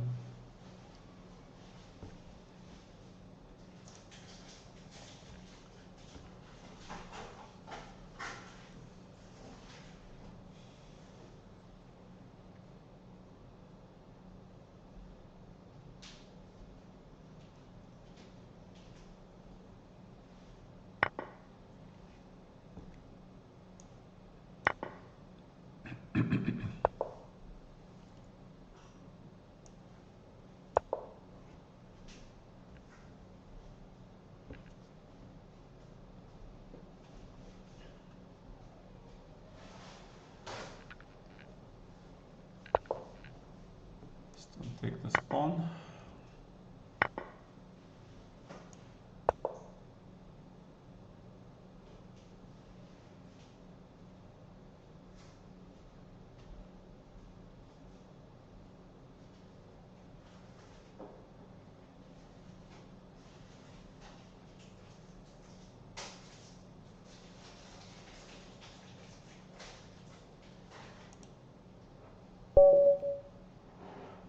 Okay.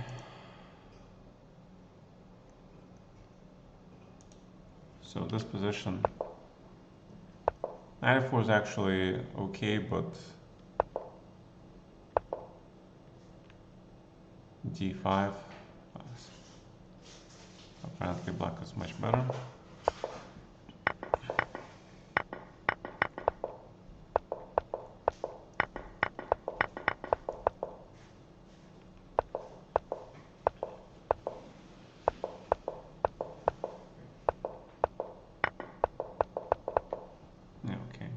-3, yeah. So it's still winning. Still winning.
Can you guys see this game?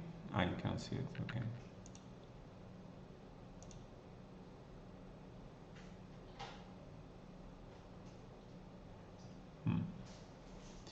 Curious position. Bishop on f2, pawn structures, and knight on h1. My god. What a wonder position. Wait, you played king b8 and now king c7? Director, you know how to castle? You click with your king on the rook. But if you always end up when you castle in the same end position as in classical chess. But in this case, in order to castle alongside, you need to move this rook from the square first. So when you castle, that rook ends up on this square, okay? If that rook cannot get to the square, then you cannot castle. Yeah.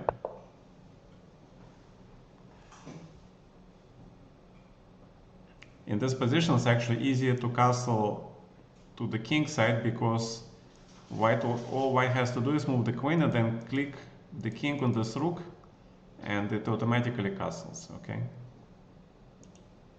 But it's much more difficult to castle here because then you have to move the rook first and then you can castle.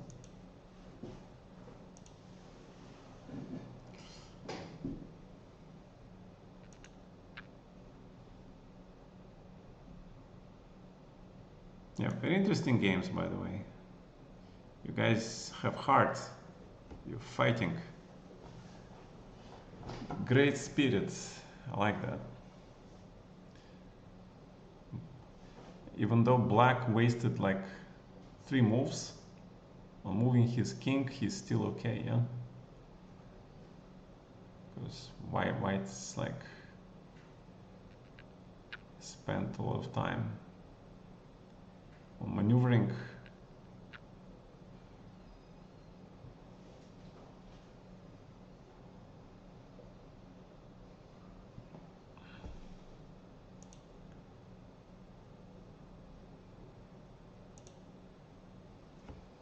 And Texas Speed playing Arsenal Foundation, you guys have some crazy endgames usually. Oh my god.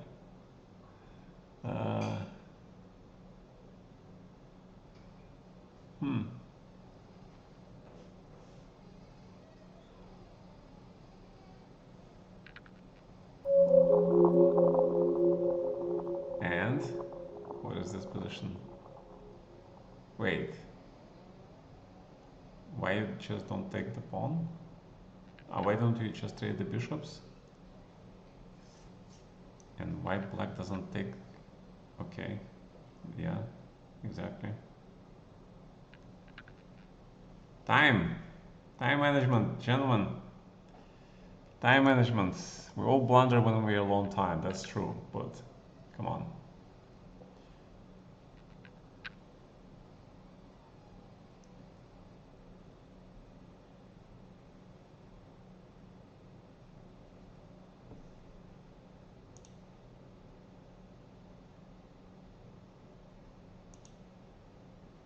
Still playing? Okay, resigned. Okay.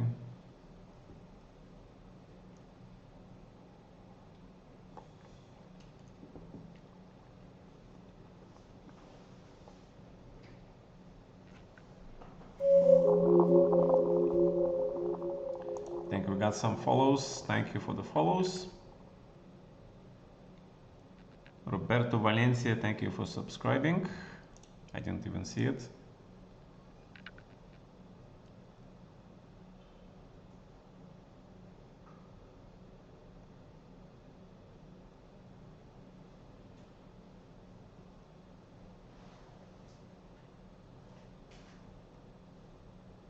I probably missed it.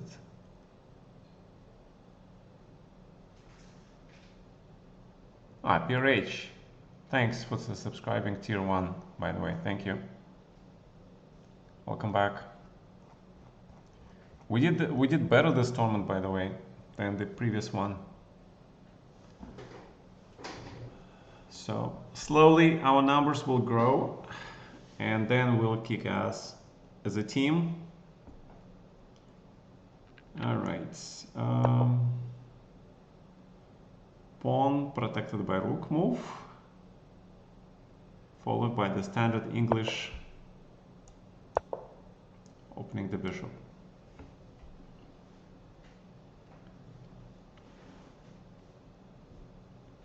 Pretty standard.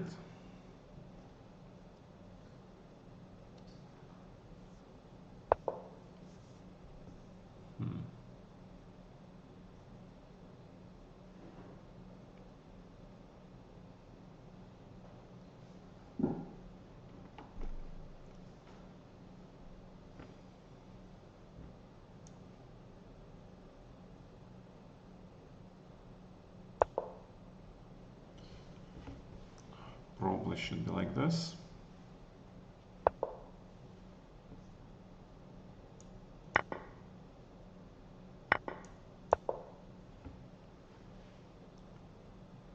Looks pretty standard for the English opening, yeah.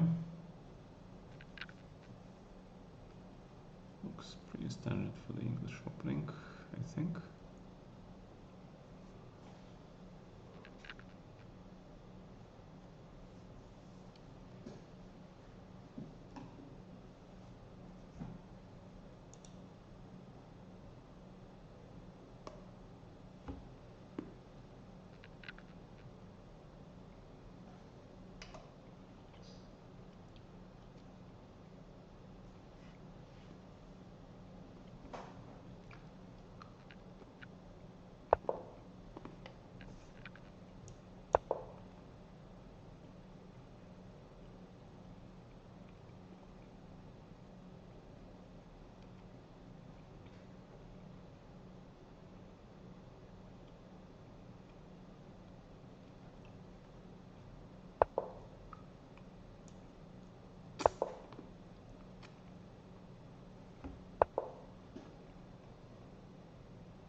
Trying to use every tempo at my disposal.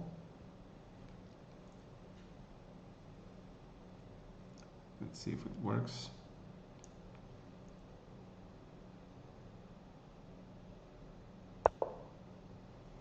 I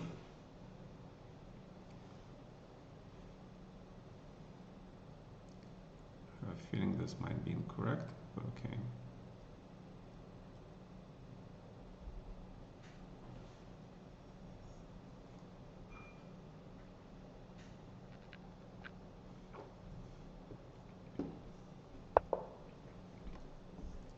Yes, but now tactics are okay for me, no?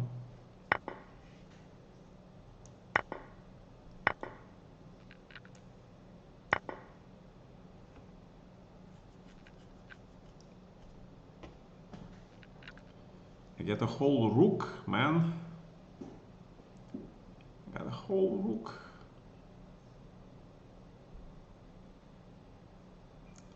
But you can castle queenside, yeah. Yeah, I keep forgetting these Fischer ideas about castling. Something crazy.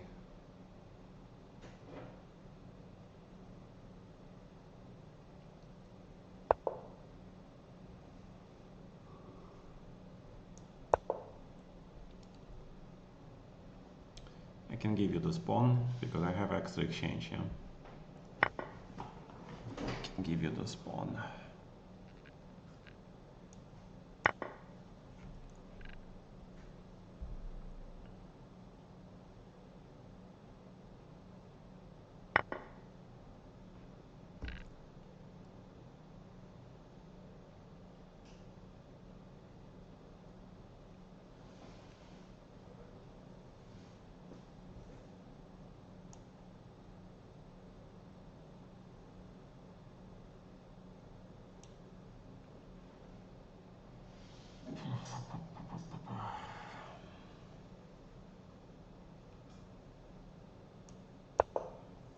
Maybe this first.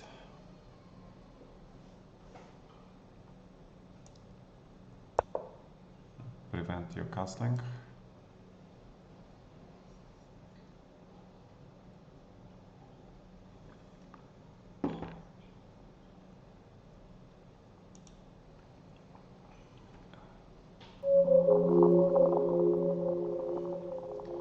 Prevent your castling. And if you cannot castle, then I think your compensation is insufficient.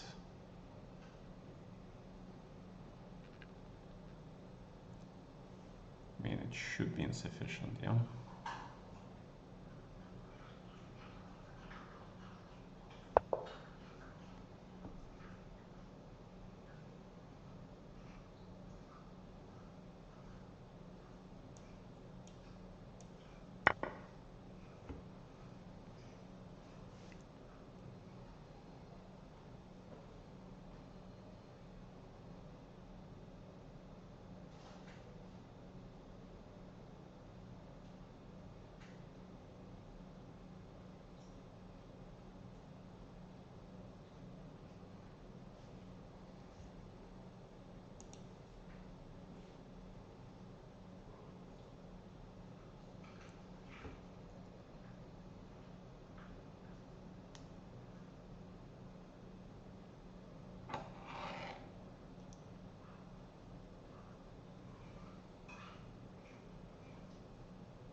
And why I cannot take this?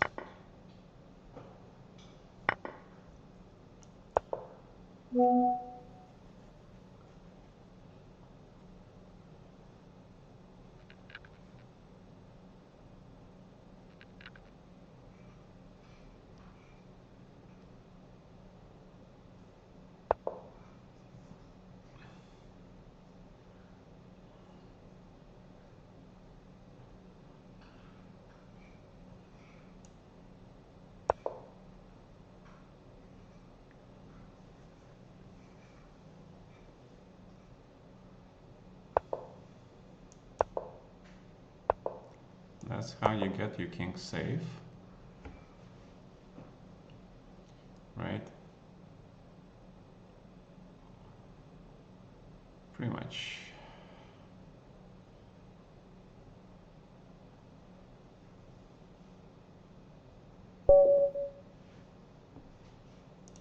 So See, it's +1, yeah. But I should have played d3 instead of f3. d3 is actually much stronger. Yeah, you can take just on f3 here and finish the development with a tempo, and then castle. Long castle, actually, yeah, because you have very strong rooks. They'll be hitting my hanging pawns, and your king is kind of safe because of this bishop.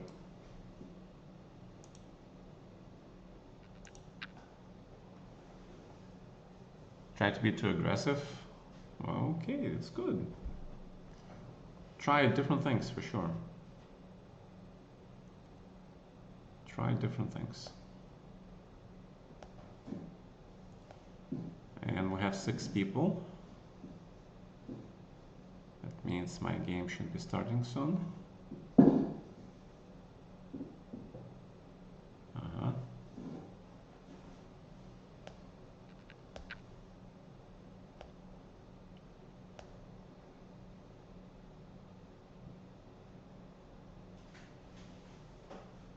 Results are not always indicative of the true things happening. There is a bigger picture always. So the center is important, yes. He who controls the center controls the future of this game.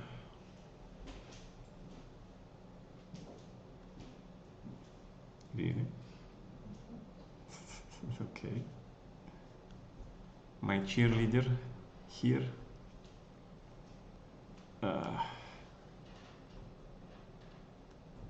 Nothing. Okay, centralization is always a good idea, I think. No, but now you have a hole here, yeah? So I cannot come to think of it as a good move. Maybe it's not bad. We'll find out soon enough. You have your own trumps for sure.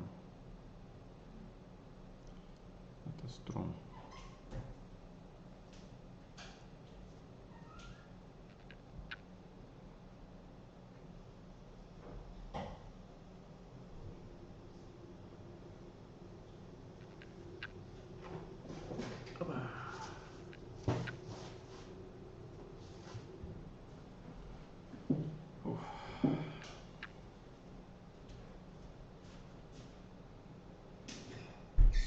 Big question.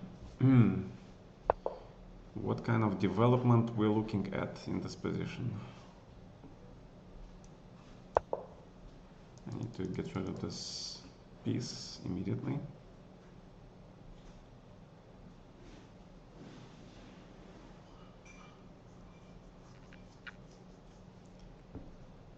Really don't like when opponent pieces cross into my territory.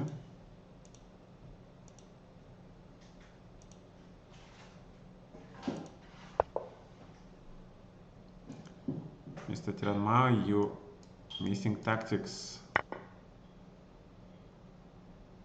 as usual though.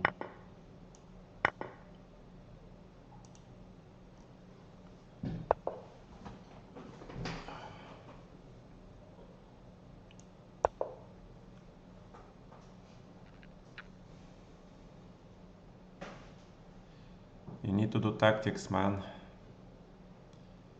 I'm not sure if I mentioned it before, but let's mention it just in case again. You need to do tactics, dude.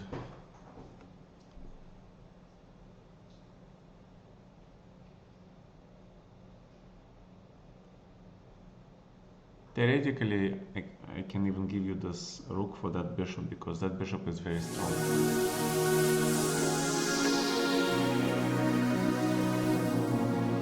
Mr. Dashunin subscribed to tier 1 for 3 months in advance. Thank you, Mr. Dashunin. Now that you have subscribed, you can take part in this arena tournament. But you need a code for this event.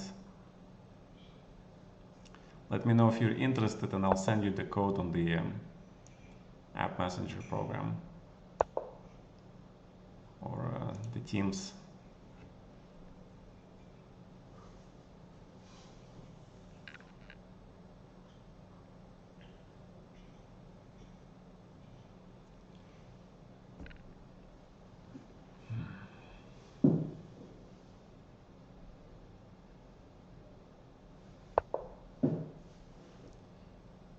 And we have a pawn. Mr. Tiranmao, you know, every move that I make usually has a certain idea behind it.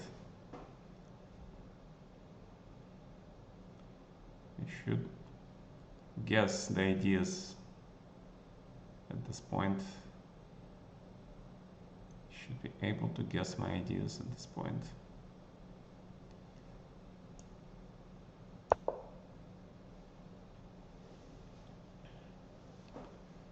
The rook is nicely placed here, so I don't see any reason to move it. Now you close your bishop. That definitely cannot be good. That definitely cannot be good, because he doesn't have an opposing pawn. This pawn is going all the way to a3.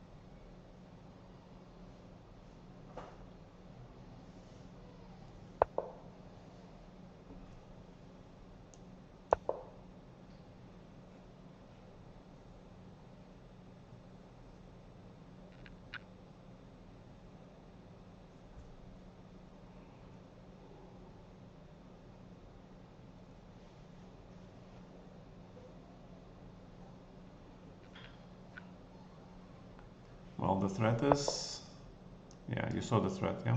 Okay, good. All right, let's oppose the bishop. But now I can take this, yeah? Because the pawn was protected by your king.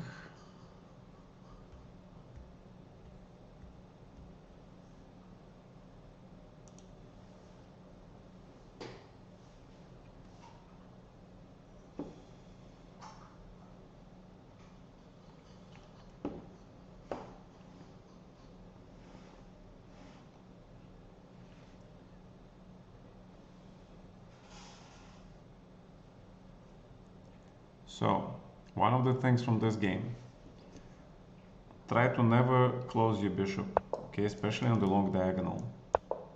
This is number one position for your bishop. Number two, be careful about blundering pawns, okay, especially in the opening.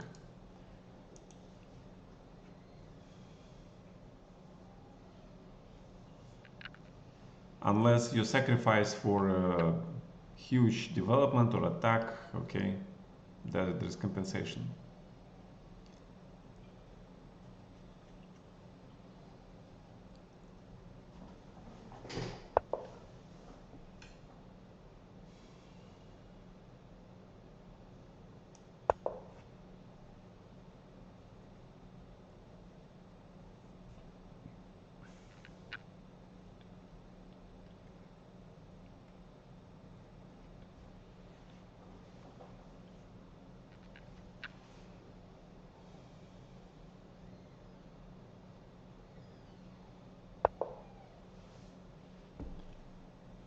Grab.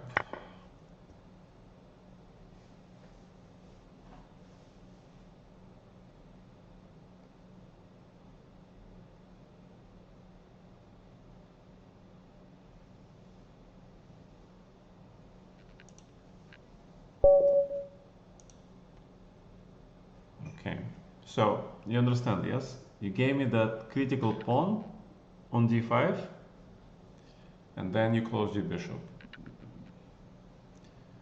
Two biggest mistakes. Okay. As I mentioned before, rook protects the pawn. Usually that pawn moves. At the next move, we get our knights out of the corners. Knights should be out of the corners as soon as possible, because corners are absolutely worst squares for them. The worst squares. Okay, if you can grab space, you should do it. Yeah, by grabbing some space, which is good.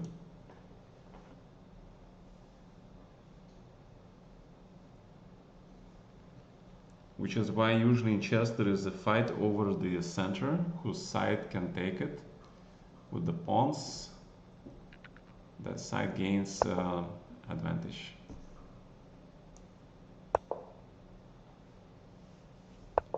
Stop this, open the bishop.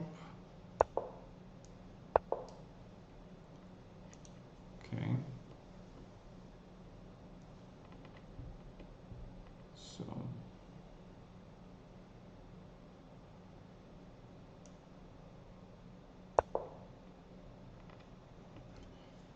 is this move possible?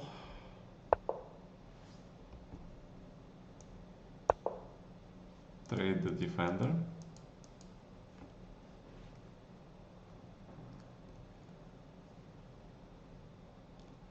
Usually a good idea. Okay, we can try to open the king here in case we later switch our mind and go for an attack.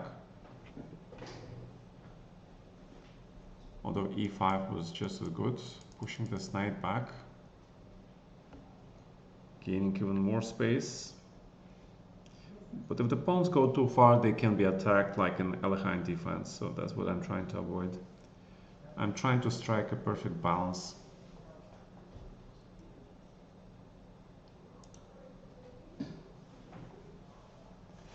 Yes, Tiranmao, especially the central pawns. The central pawns are absolutely critical. So unless you open the files for the rooks, you get initiative, attack, you already castled and get all your pieces lined up. Unless you have all that, then you should not give stuff away.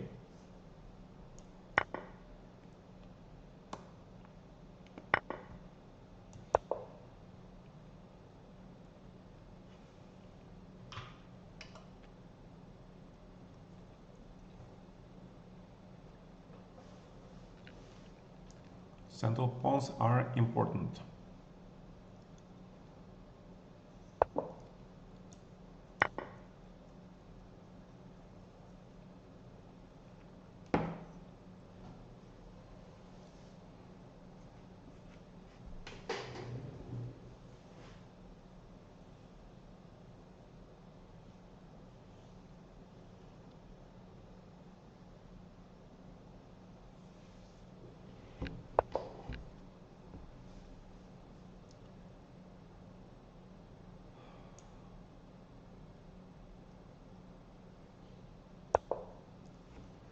And so does development of the pieces.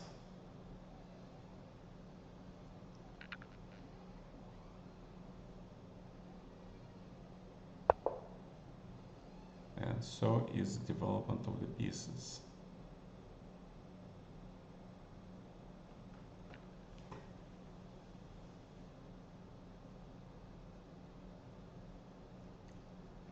To be honest, this does not look very good for black, but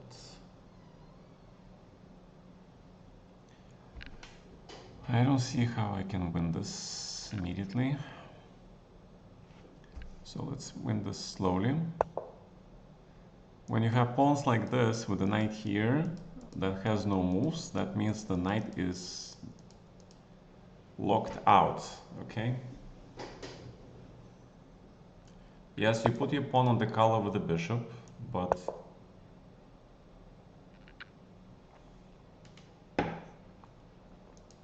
but it serves a huge function.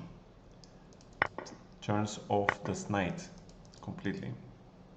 There's no moves. Unless black is willing to sacrifice this very important pawn.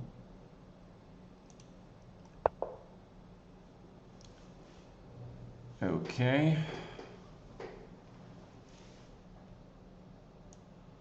Alright, let's protect, yeah, why not? Just protect this. Also, the knight can go here and here. So it's not a bad move in any respect.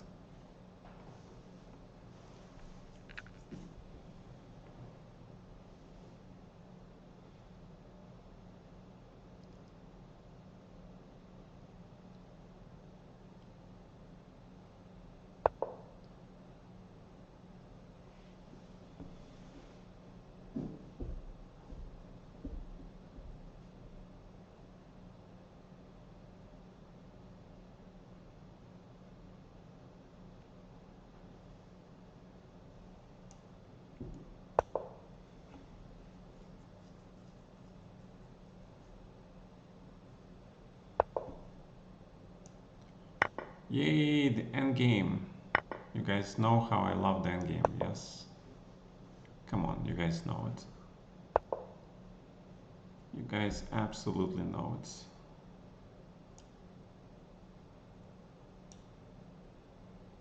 Oh, might as well castle, why not? Then we need to infiltrate here.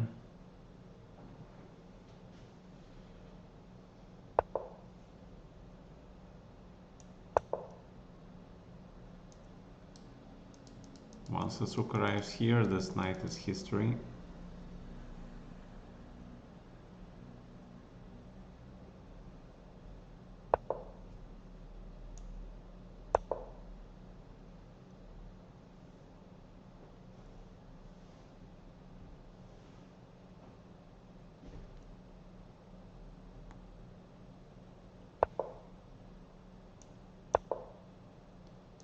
Stop this. Bishop is closed. Knight is not playing. This knight is restricted. This is a dream position for white, obviously.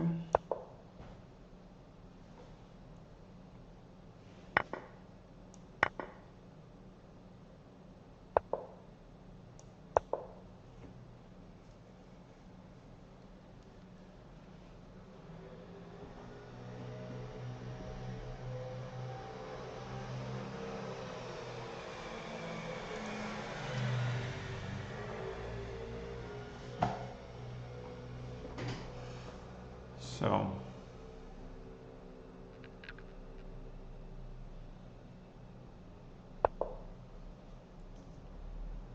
okay, if I grab, he has potentially square out, yeah. Fair enough.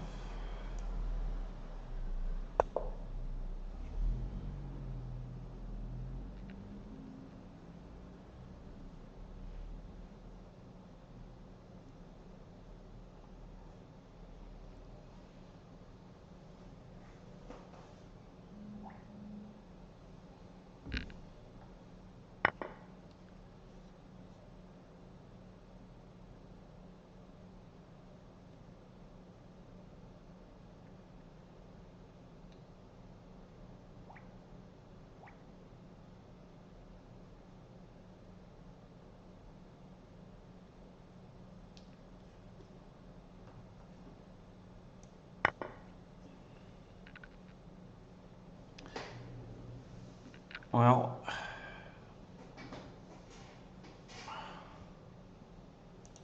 this looks pretty sad.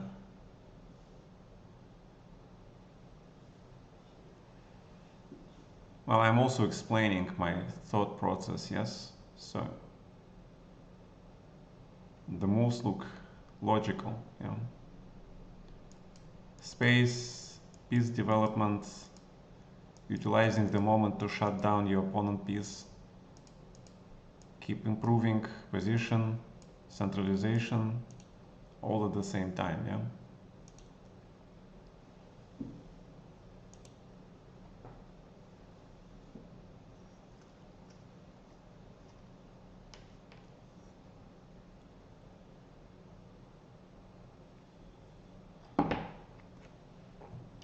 The style I borrowed from Petrosian.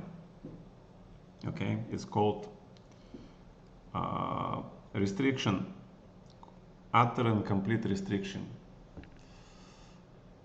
Complete restriction style. From here the knight can go here to close the file permanently, or here. I think knight a6 makes a lot of sense, yeah? Just to close everything.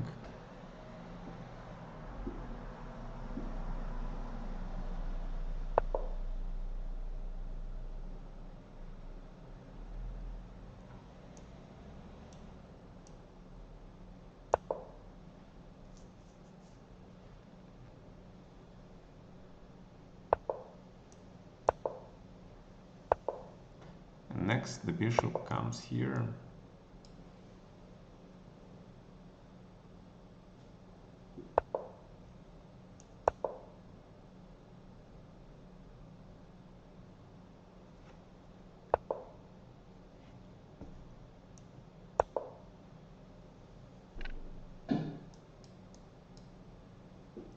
Not a bad place for the bishop.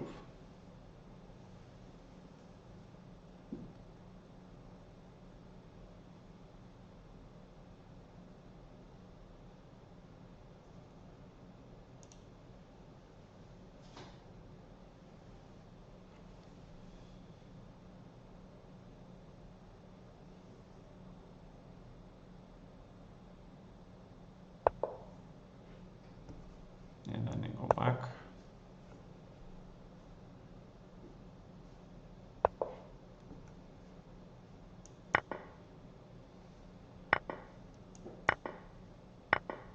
And finally you take this knight, yeah? You take this knight. That knight on h8 was... That's why I'm telling you in the beginning of the game, if your knight is placed in the corner at the start, get him out as fast as possible, okay? Because later you'll be watching how this knight ruins your game. So get that knight out as fast as possible.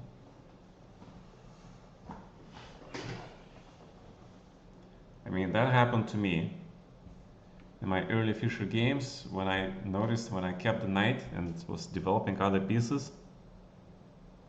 This knight became later a nightmare to resolve.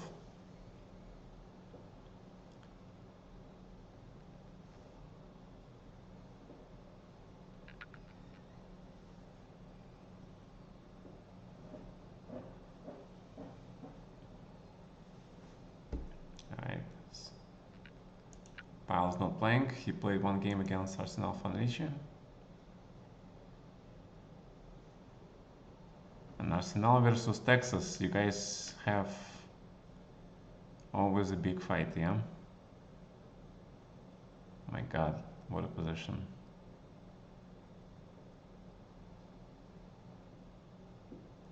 Ah, Pavel's playing director, okay.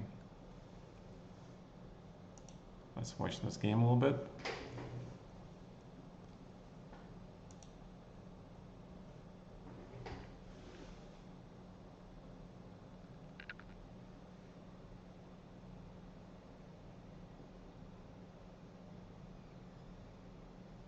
Center, good.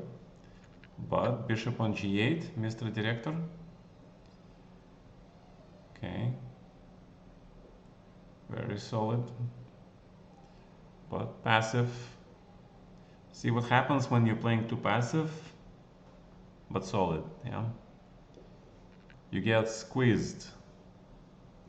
So you have to fight for the territory, you have to fight for the center.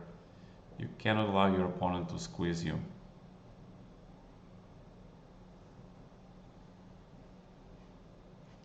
Now look at this triangle.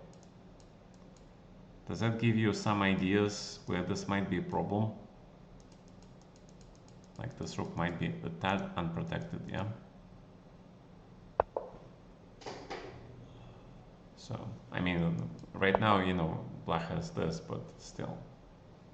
Now this bishop is here completely wrong. this is terrible place for the bishop. In this King's Indian, bishop on g8 is terrible. So white has extra pawn and a strategically winning position.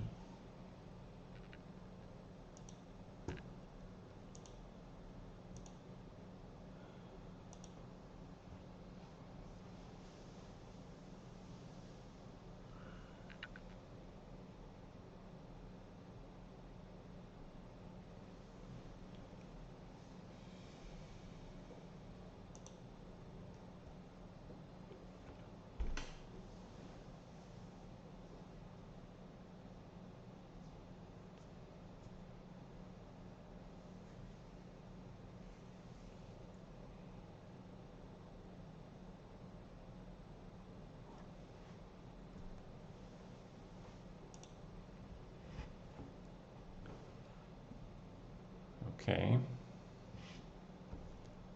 This is probably the correct way for black to play this position. Try to absolutely blow up everything. I would have played actually b5 and tried to further blow up this, undermine the center. Because you need this bishop to open. Yeah.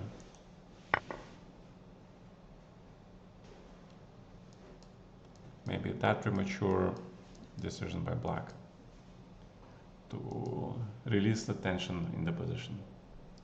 Probably should have kept it a little bit. For a little bit longer.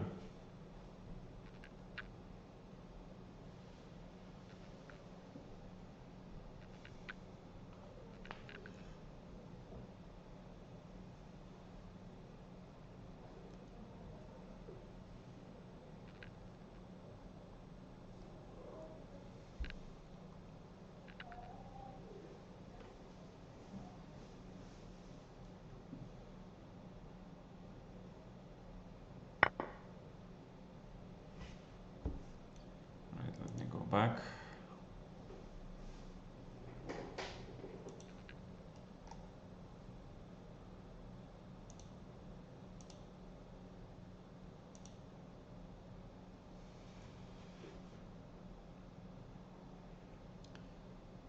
Beat is down the pawn.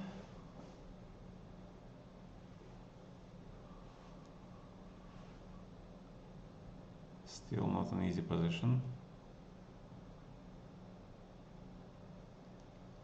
Lots of tricks available.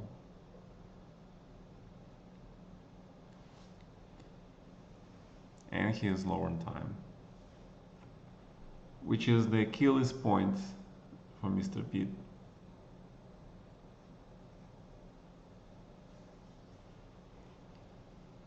Time management.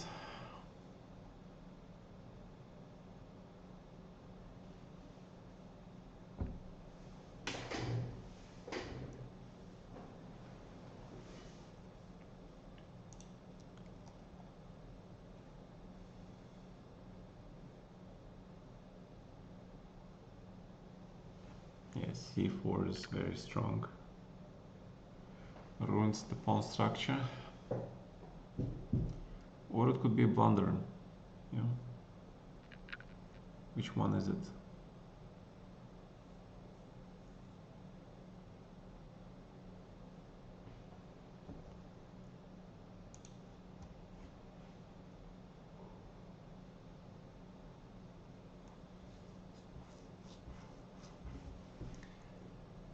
Well, chat, tell me what's wrong with black's position. This thing here, yeah? This is the only piece that is truly awful.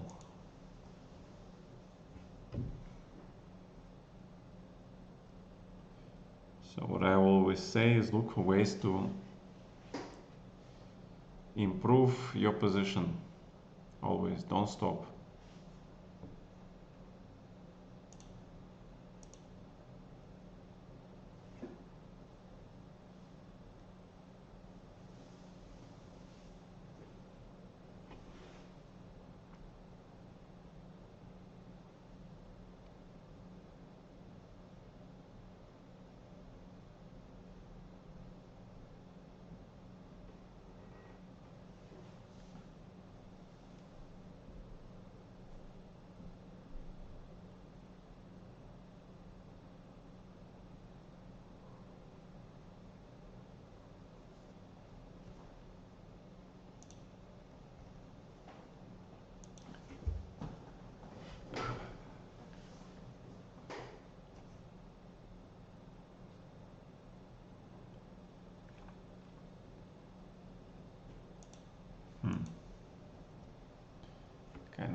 is my opponent.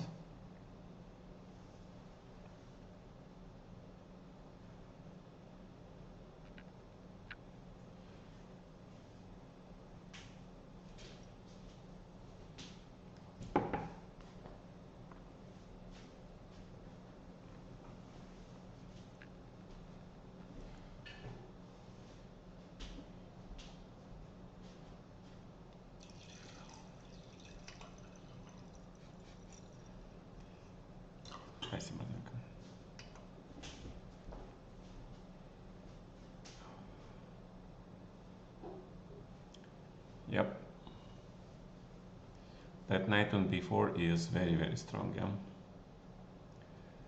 I'm talking about this game. Knight on b4 is very strong. On the other hand, it doesn't do much. It doesn't do much. White has extra pawn, but black has pair of bishops. I would say there is a certain compensation, maybe even for black here in this position, because white needs a plan how to convert this advantage, which is not easy at all.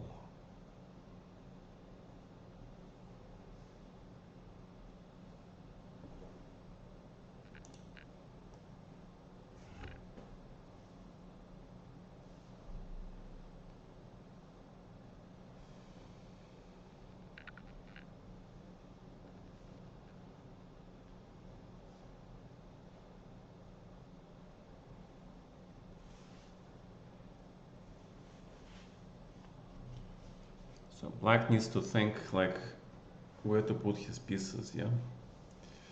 Knight on the 7 keeps the square away from this knight, but otherwise it's a very passive piece, yeah. Very, very passive piece.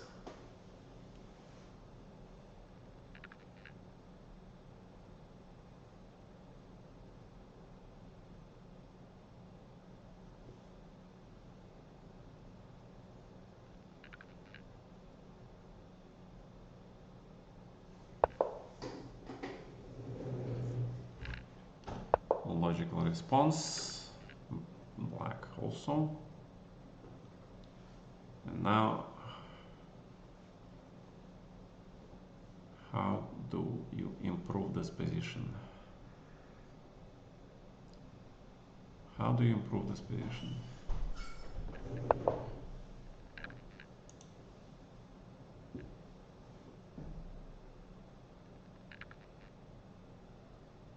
Mr. Stuck, hello. It's abnormal how often you swindle me in time pressure. Well, normally Texas Speed actually blunders in time pressure, Arsenal. So maybe you have to, you know, practice a little bit more of those tactics, yeah? Practice a little bit more of those tactical exercises. Bishop on h6 is well placed. Oh. Oh. I thought the whole point of this move was here, but takes a knight f5, yeah. Huh. Actually not simple, yeah. Not simple.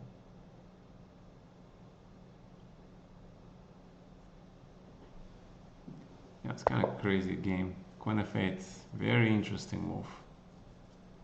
Very, very interesting move. Queen trades with the hope that bishop pair actually kind of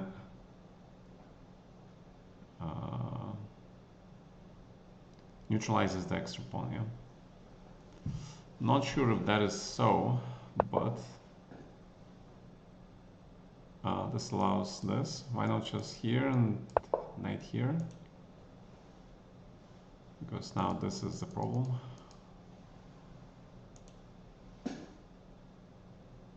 I mean, you can always play this and just trade and trade everything, yeah. You can do it.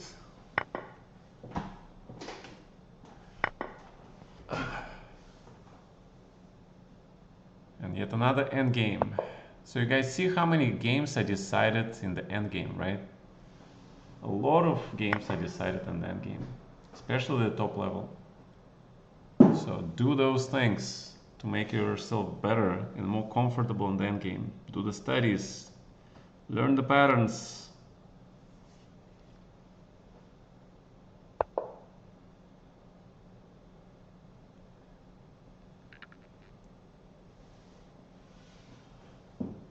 Your endgames are fine. Okay, Mr. Van Rietzsche. I'm glad that you have such confidence in your endgame skills. Confidence is another critical element of chess. You gotta have a healthy degree of confidence. Absolutely.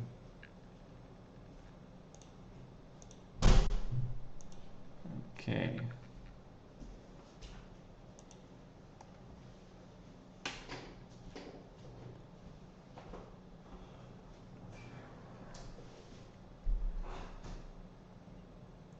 Mr. Tiranmao,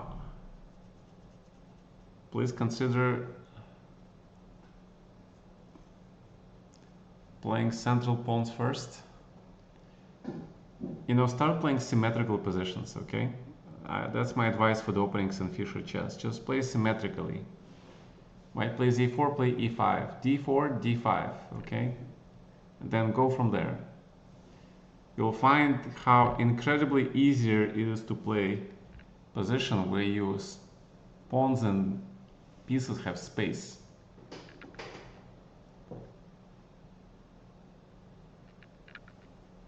Okay, what about calculation exercises, Mr. Arsenal Van Rietzsche?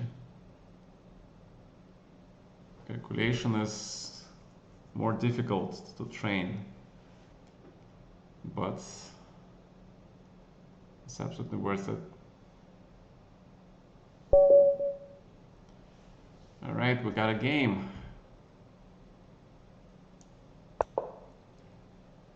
Centralization.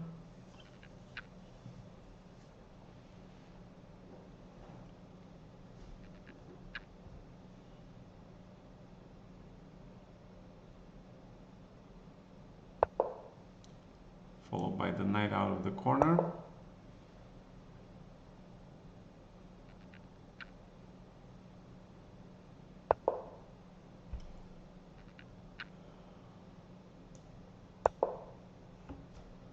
Opening the bishops. That should make sense.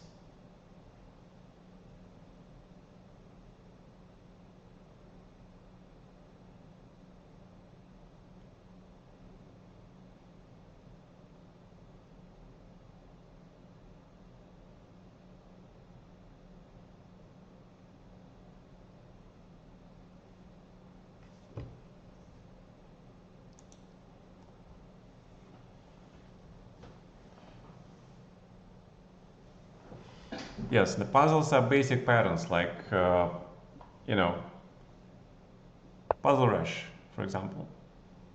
The calculation is different. It's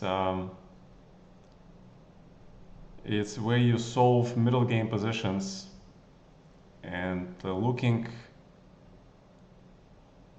for both strategic and tactical mix together, okay? Or sometimes it's just a very difficult to calculate line, like, you know, very tactical position, and you have to consider a lot of candidate moves, and you have to, you know, evaluate each candidate move line with the evaluation at the end, and then you have to make a decision based on what you have calculated. It's not easy at all. But that will keep you kind of in good shape. Okay.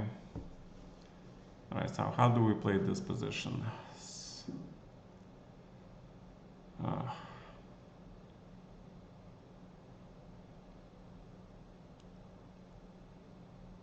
Okay, let's see.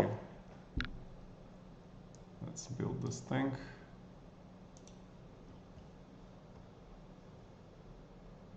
It's too late. Good night, Mr. Atan. Atan. Good games, yes. Absolutely.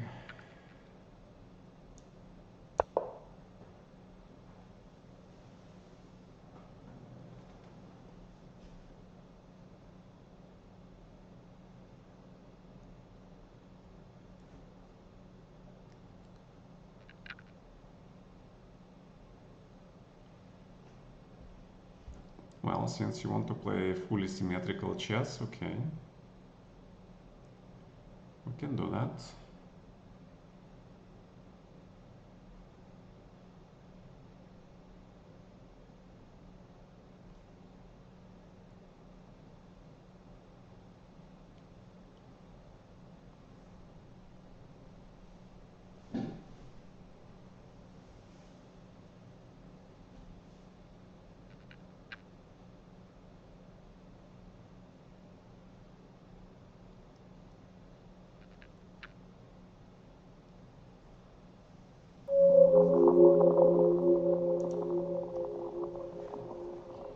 I think that's the follows. We got quite a few lurkers, which is fine. Hope people are learning something. Yeah, guys, today after this event, I'll just probably go get some sleep because tomorrow it's gonna be a very hard day. I'm planning to live stream the last round of the Grand Swiss, the whole round, which is gonna be like at least 5 hours maybe. And I don't know the regulations if they will be playing the tie breaks or not, which might be very interesting. To learn.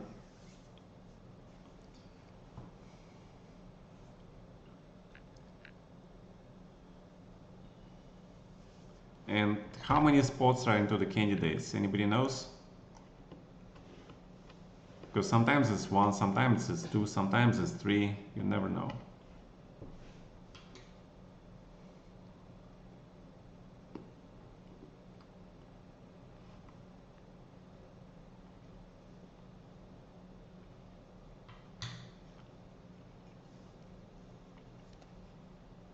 Yeah, it's live streaming of the last round.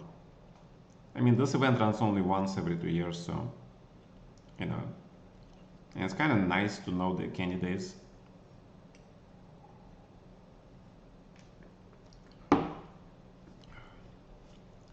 Actually, let me see how many candidates are there.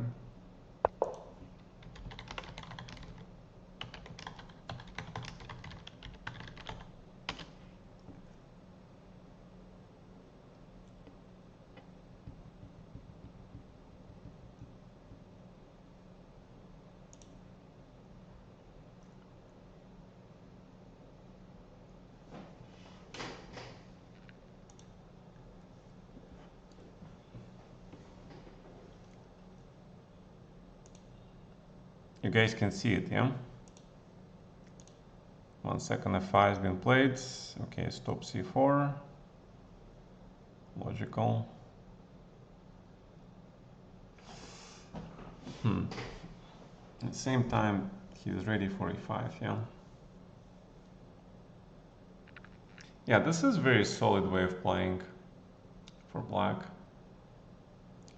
Actually, we'll have to agree with you here. Pretty good tactics, yeah. Pretty good tactics.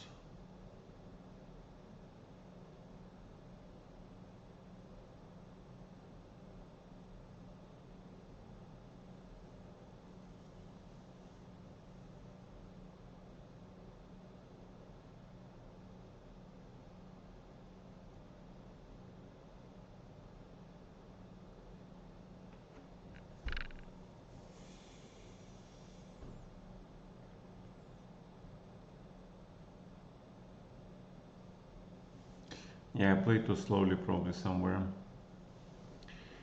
Don't understand where though.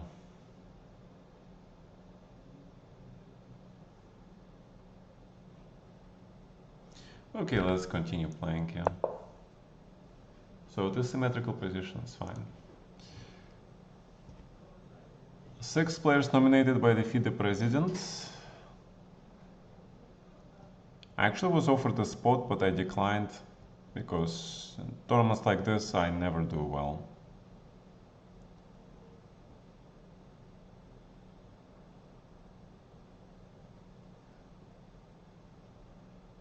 The winner and runner-up of the Grand Swiss shall qualify for the FIDE Candidates Tournament.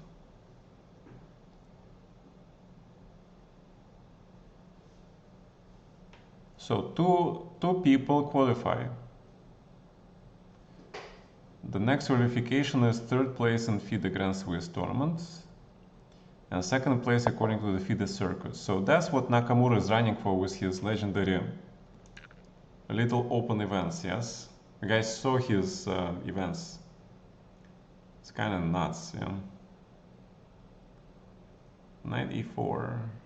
I actually once more agree. The knight should be on e5. Okay, good game, Mr. Texas Pete. It's okay to tell moves after position? Yes, sure.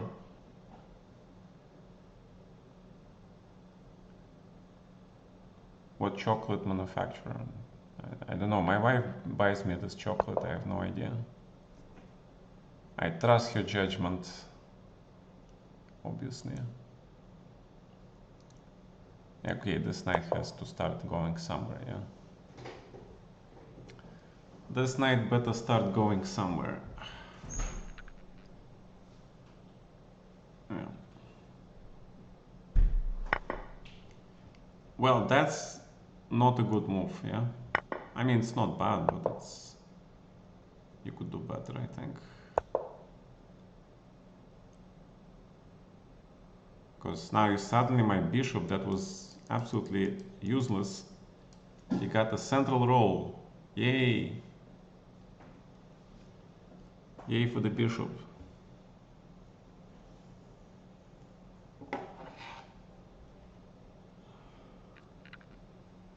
I mean, potentially you can get it probably e5, and yeah, that's true. But can you? Yeah. Because I have this ridiculous looking move, but it's a pretty much famous idea. This very famous idea. The rook goes here.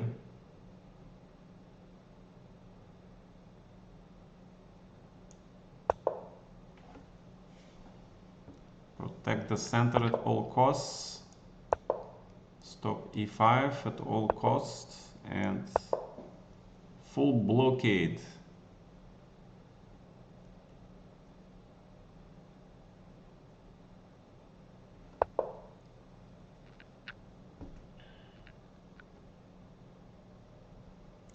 And with this full blockade, my king can actually stay here.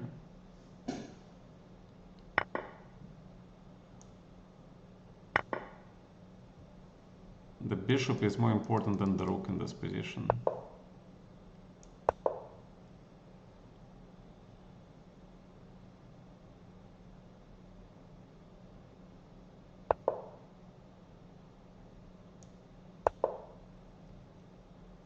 Prepare for the onslaught. Queen should be probably somewhere else. Okay.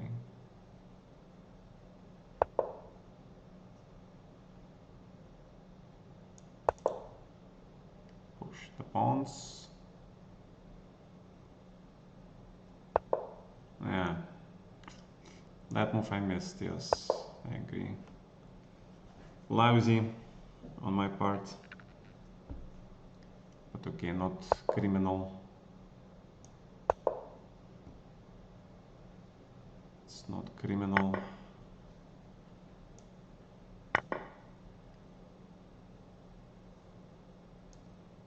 I need to get there.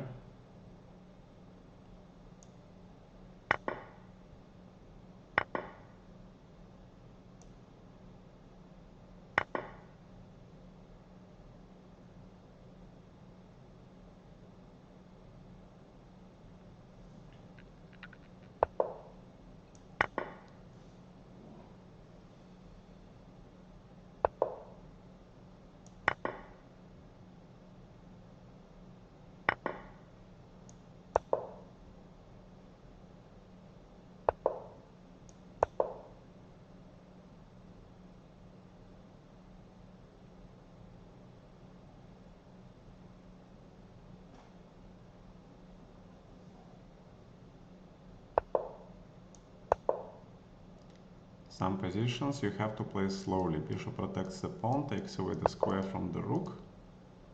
This is a terrible move because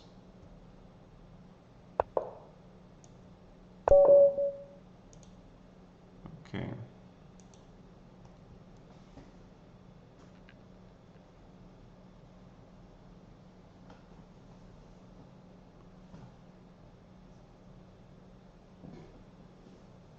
Yeah, we used to eat a lot of length. F3, E4 is also fine, but you have to time it right. Yeah, I used to eat a lot of lint, yes, was a big fan until I realized I cannot eat too much sugar. And that's why, you know, there is limitation on the sweet chocolate. And lint is kind of sweet, yeah. So these days it's mostly some custom low known little companies that create this dark chocolates with different percentage of cacao, I guess. My wife, I don't understand how my wife can, you know, she likes 90% or even 100%, you know, dark cacao chocolate. I mean, to me that's incredibly, wow. I can tolerate up to 75, but then it's extremely difficult.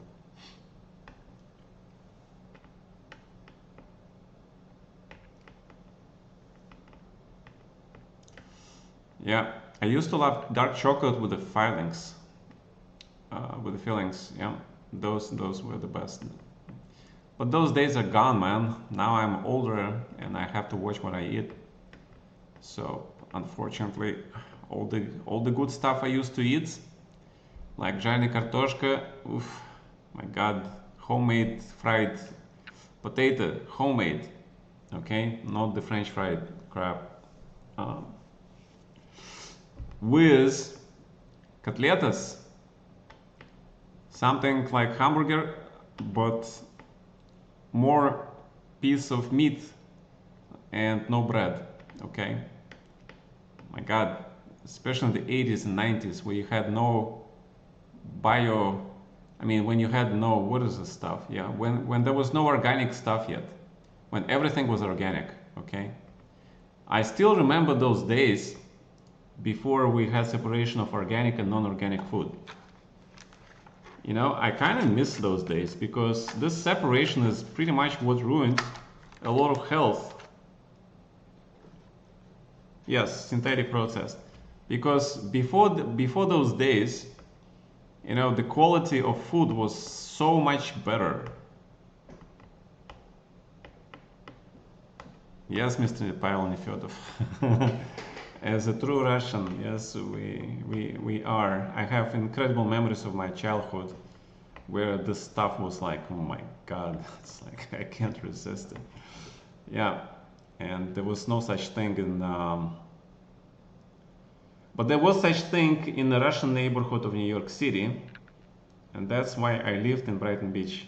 Even after, you know, I became independent, I stayed there because of all that gorgeous Russian food, and also, you know, the Russian Eastern food like chebureks, you know, the Tatar food, the Uzbek food, and of course there is also Turkish kebabs. Yeah, I mean, but still, I mean, my God.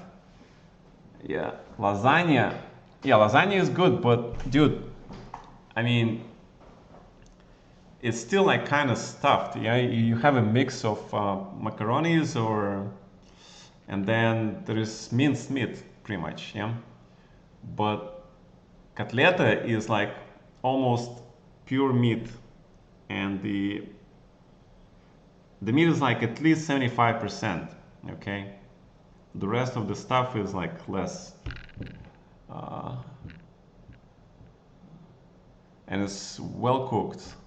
I mean, I especially like well cooked stuff. Yeah, like remember when you had steaks? I mean, I had very few times real steak in my life. It's like prohibitively expensive. Yeah, and I noticed a lot of people like them like really raw or rare, okay? And I just like them well done. I don't know, man, because there's nothing like that crispy sound, yeah, of really well done meat, and then you don't have to worry about like if there is anything surviving in that meat, yeah. All right, nice out of the corners. If you play like this, then I probably need to block this thing. But then, how do I develop the bishop? Yeah. All right, let's. Wait, what is this? Your bishop is here. I thought your bishop was on f1. My God, I am not even seeing the position. I see the g3 move. I kind of immediately see the bishop on f1 going to g2. But your bishop is on b1. And Pavel, what are you doing? This is how I caught Mamedyarov's piece in the legendary tournaments in Mainz in 1907. I won in 5 moves with black because there was a knight here and there was a piece here and he could not protect this knight and he lost the whole knight actually. And I was like, wow. I love this chess where you can lose a whole knight in 5 moves with white. Yay. What a game, man. What a game. Alright, let's open the queen.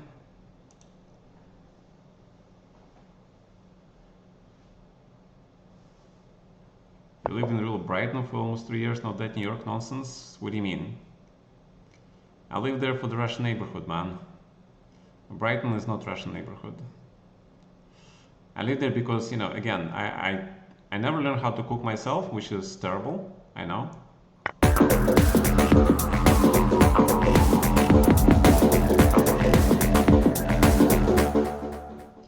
So guys, I think in the US, if you know how to cook, it makes your life so much easier in every sense. In dating, in creating family life, and also saving money. That is a huge skill. If you know how to cook for yourself, you are pretty much made it, okay? I think d5 here, maybe bishop c6 first, yeah.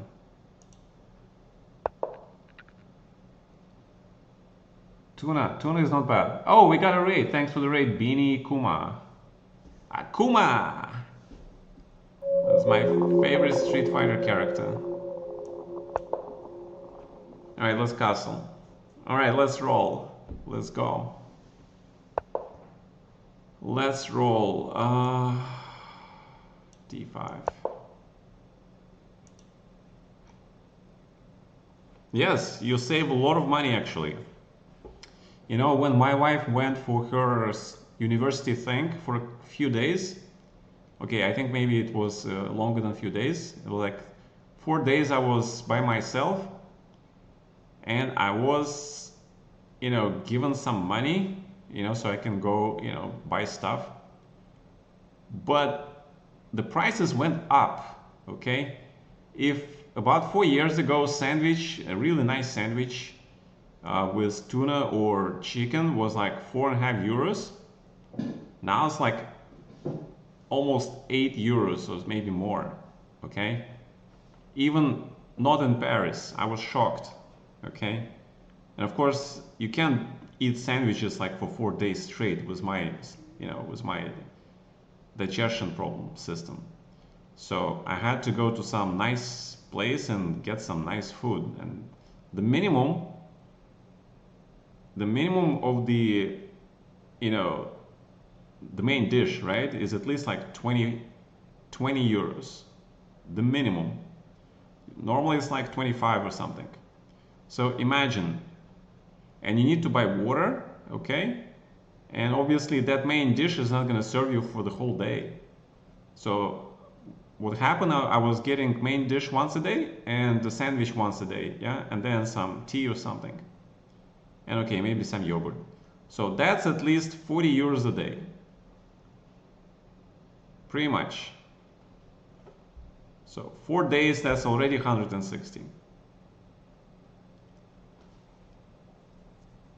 Or for a week, okay, 40 euros a week is what? 7 times 40? How much is that?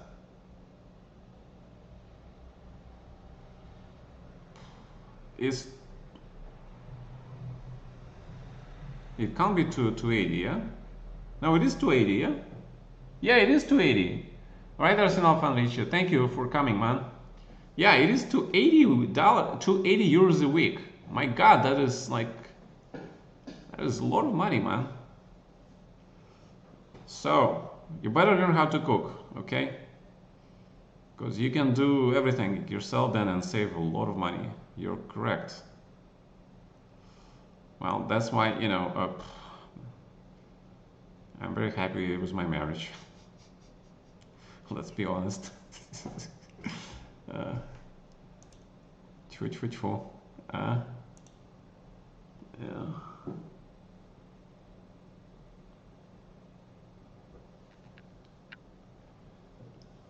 I'm on a roll. Now I'm just making logical moves, man. And especially it's easy to play once your opponent blunders, yeah? Then it's just like, oh my God, Queen H4. Texas speed. I think you're gonna get Arsenal Foundation this game. Beautiful, yeah. See, the queen in the corner versus queen free. Free queen. Where's Mr. Andromeda? He is probably working. US economy is not great. Yeah.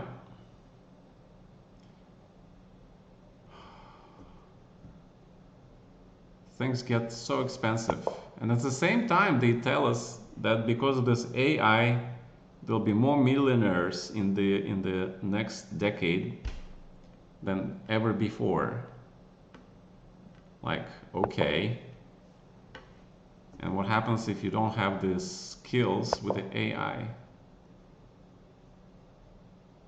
That was actually the joke. They fired all the programmers only to hire them to fix the AI mistakes.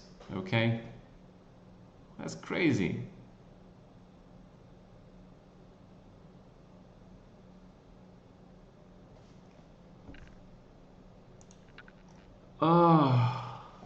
On a Sunday? I don't know. We should ask his what is it called? Oh my God.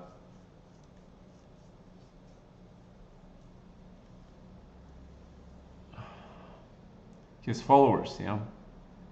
He's got a whole bunch of followers, man. Actually, I can castle immediately. So let's do that. Yeah, this is one of those positions where you can castle on the very first move, which is great. Maybe. And then you play something like this. G3 is logical though, yeah. How can you not play G3 and open the bishop? It is actually a crime not to play G3 here. So let's play it. It's also a crime not to develop the knight. So that's how we slowly develop. But okay, another solution was develop this knight here and this knight here. Okay, remember how, like, I had a game previously where I put this knight here, and remember how the computer said the knight can go to d2. So maybe that was actually preferable. All right, but d3 is needed. Open the queen, protect the square.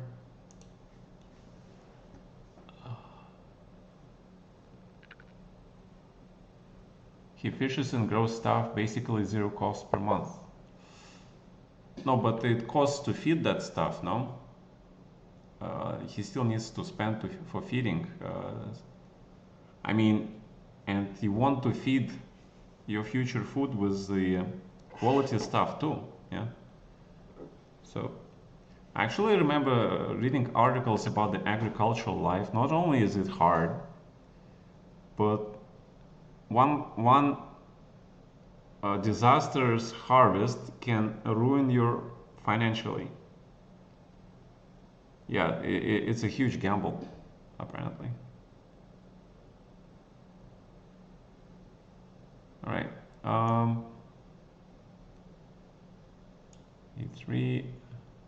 You know what? Let's get the queen. Let's get the king to the safety square here.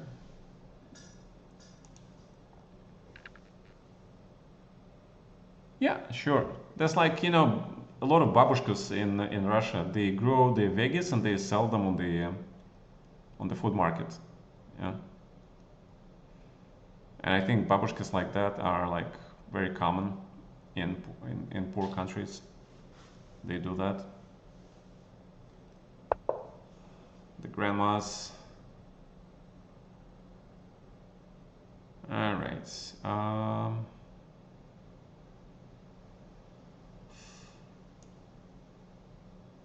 Yeah, that b6 might be actually coming in. You know what, let's play e4 and let's just flow with the game. Let's see how it flows.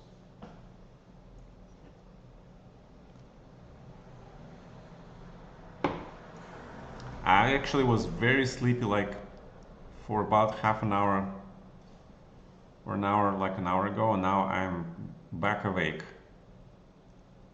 My God, human brain is so weird. You know, guys, I was very shocked about this guy who is currently sharing first, not sharing, but he's half a point behind leaders. This Andy Woodward guy, yeah? I mean, he is like been playing mostly on chess.com and that's it, yeah? And now he is sharing this half a point behind the leaders, along with other Americans, a lot of Americans actually there. That's very impressive.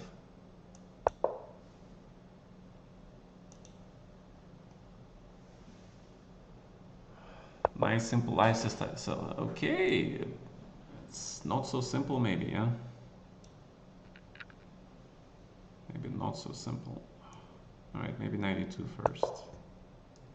Open the bishop.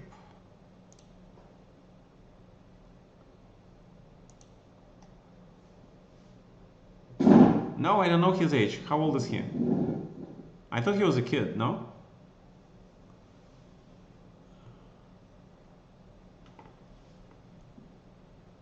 Yeah, he's amongst the tops, exactly. He's 15? For real? Oh my God. Wait, he's younger than Mishra? How old is Mishra?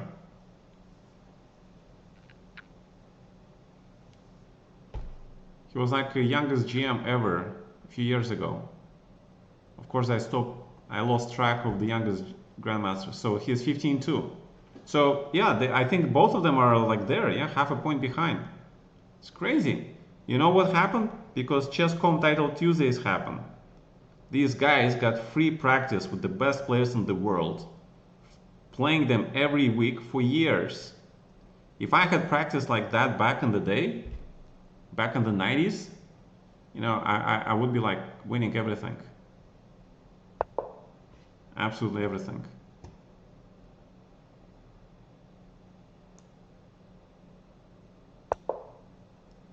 All right, let's go. F4. Yeah, Mishael actually beat Gukish, no? That's a huge statement too.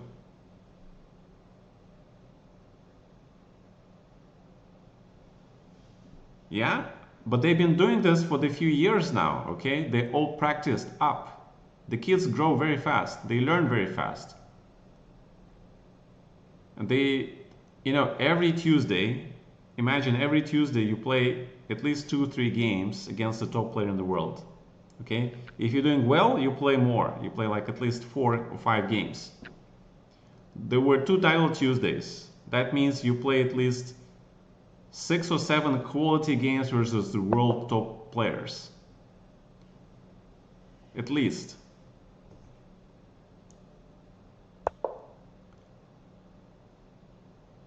For 2 years, that's what, 53 weeks, yeah, 53 weeks. But even if you play 30 weeks or something, that's 180 games, quality games you play per year against the best players in the world for free. Okay.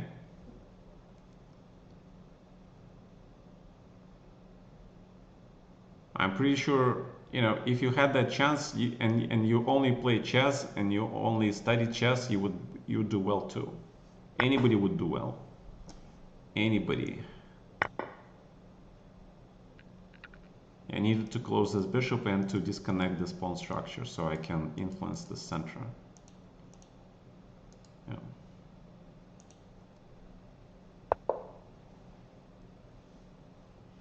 Ray is a little bit older, I think.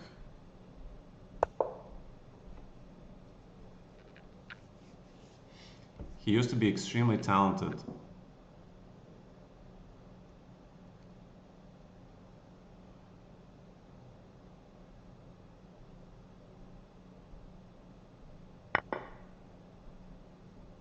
Alright, we get this bishop for sure.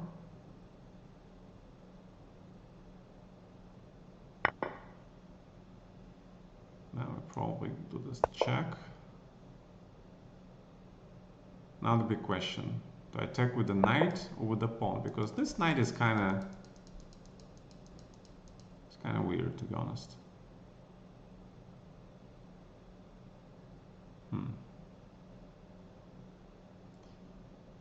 On the other hand, I need to expose this king very fast, so probably knight takes. I need to get to this king before he trades the bishops. If I manage to do that, then I am good. Yeah, and Texas is gonna lose on time. Or blunder something. That's for sure. See, he blunders already, check. Yeah.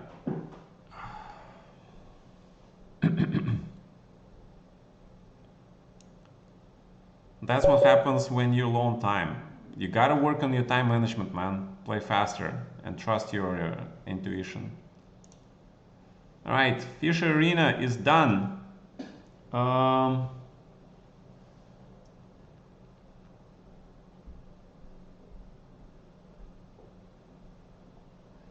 It doesn't matter, we're playing for practice anyway. Guys, again, go and play your regular OTB games, okay? Especially now that you're playing again and practicing with me here. You analyze the games, go practice OTB, okay? And go get them, Tigers. Get your rating up. You're playing well, most of you. Work on mistakes, little things. Again, keep tactics, calculation, exercises, studies. Pretty much everybody in the opening, you guys doing well. So you have no problems there. So what happens is that, again, you blunder something somewhere, okay? Transition or some line, okay? All right, gentlemen, tomorrow then I do this live commentary. When they start actually? When do they start? I mean, last round usually starts like what time?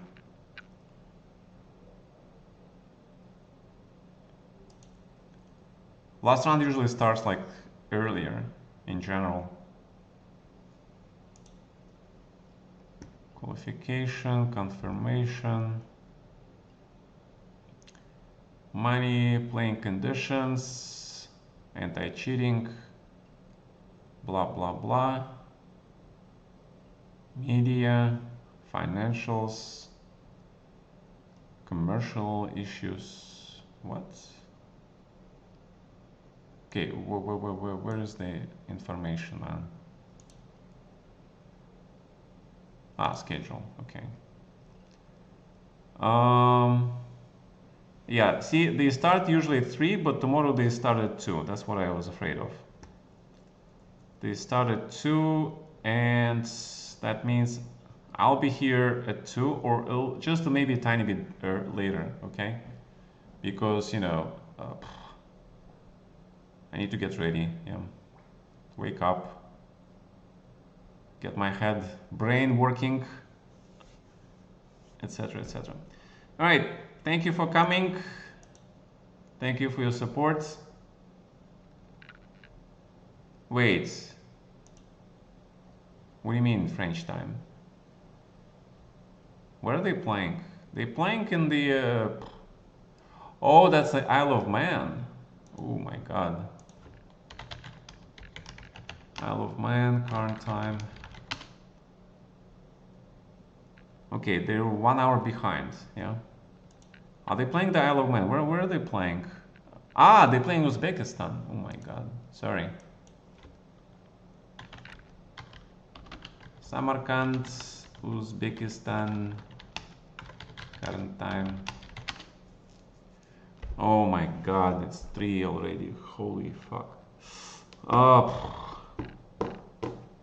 So they playing 11 hours from now, yeah? They're playing 11 hours from now. All right, well, okay, they do, whatever. So that means it's 11 a.m., okay, French time.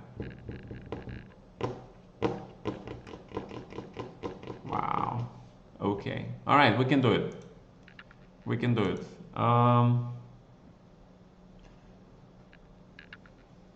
The one that I played myself in 2019 was in Isle of Man, yeah. And the other one too, but apparently then they stopped because, you know, it was probably actually very expensive compared to Uzbekistan, and also problems with visas for a lot of people, yeah. Because otherwise, how would you get so many Russians playing? The only way is, you know, is in a country like Uzbekistan. That's pretty much it. All right. Think Heimer can bounce back? Sure. Oh yeah, fish head soup. We were about to ask you, where is Andromeda?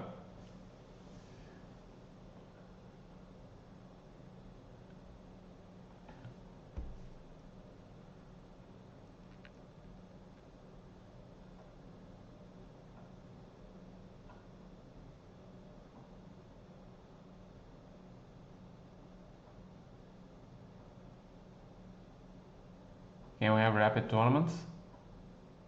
Nope, not today. And yeah, Texas, you need to work on 2 things, calculation and time trouble, okay? And for the time trouble, you just, I don't know what to do. You have to play different time controls and okay, and practice, just practice, okay?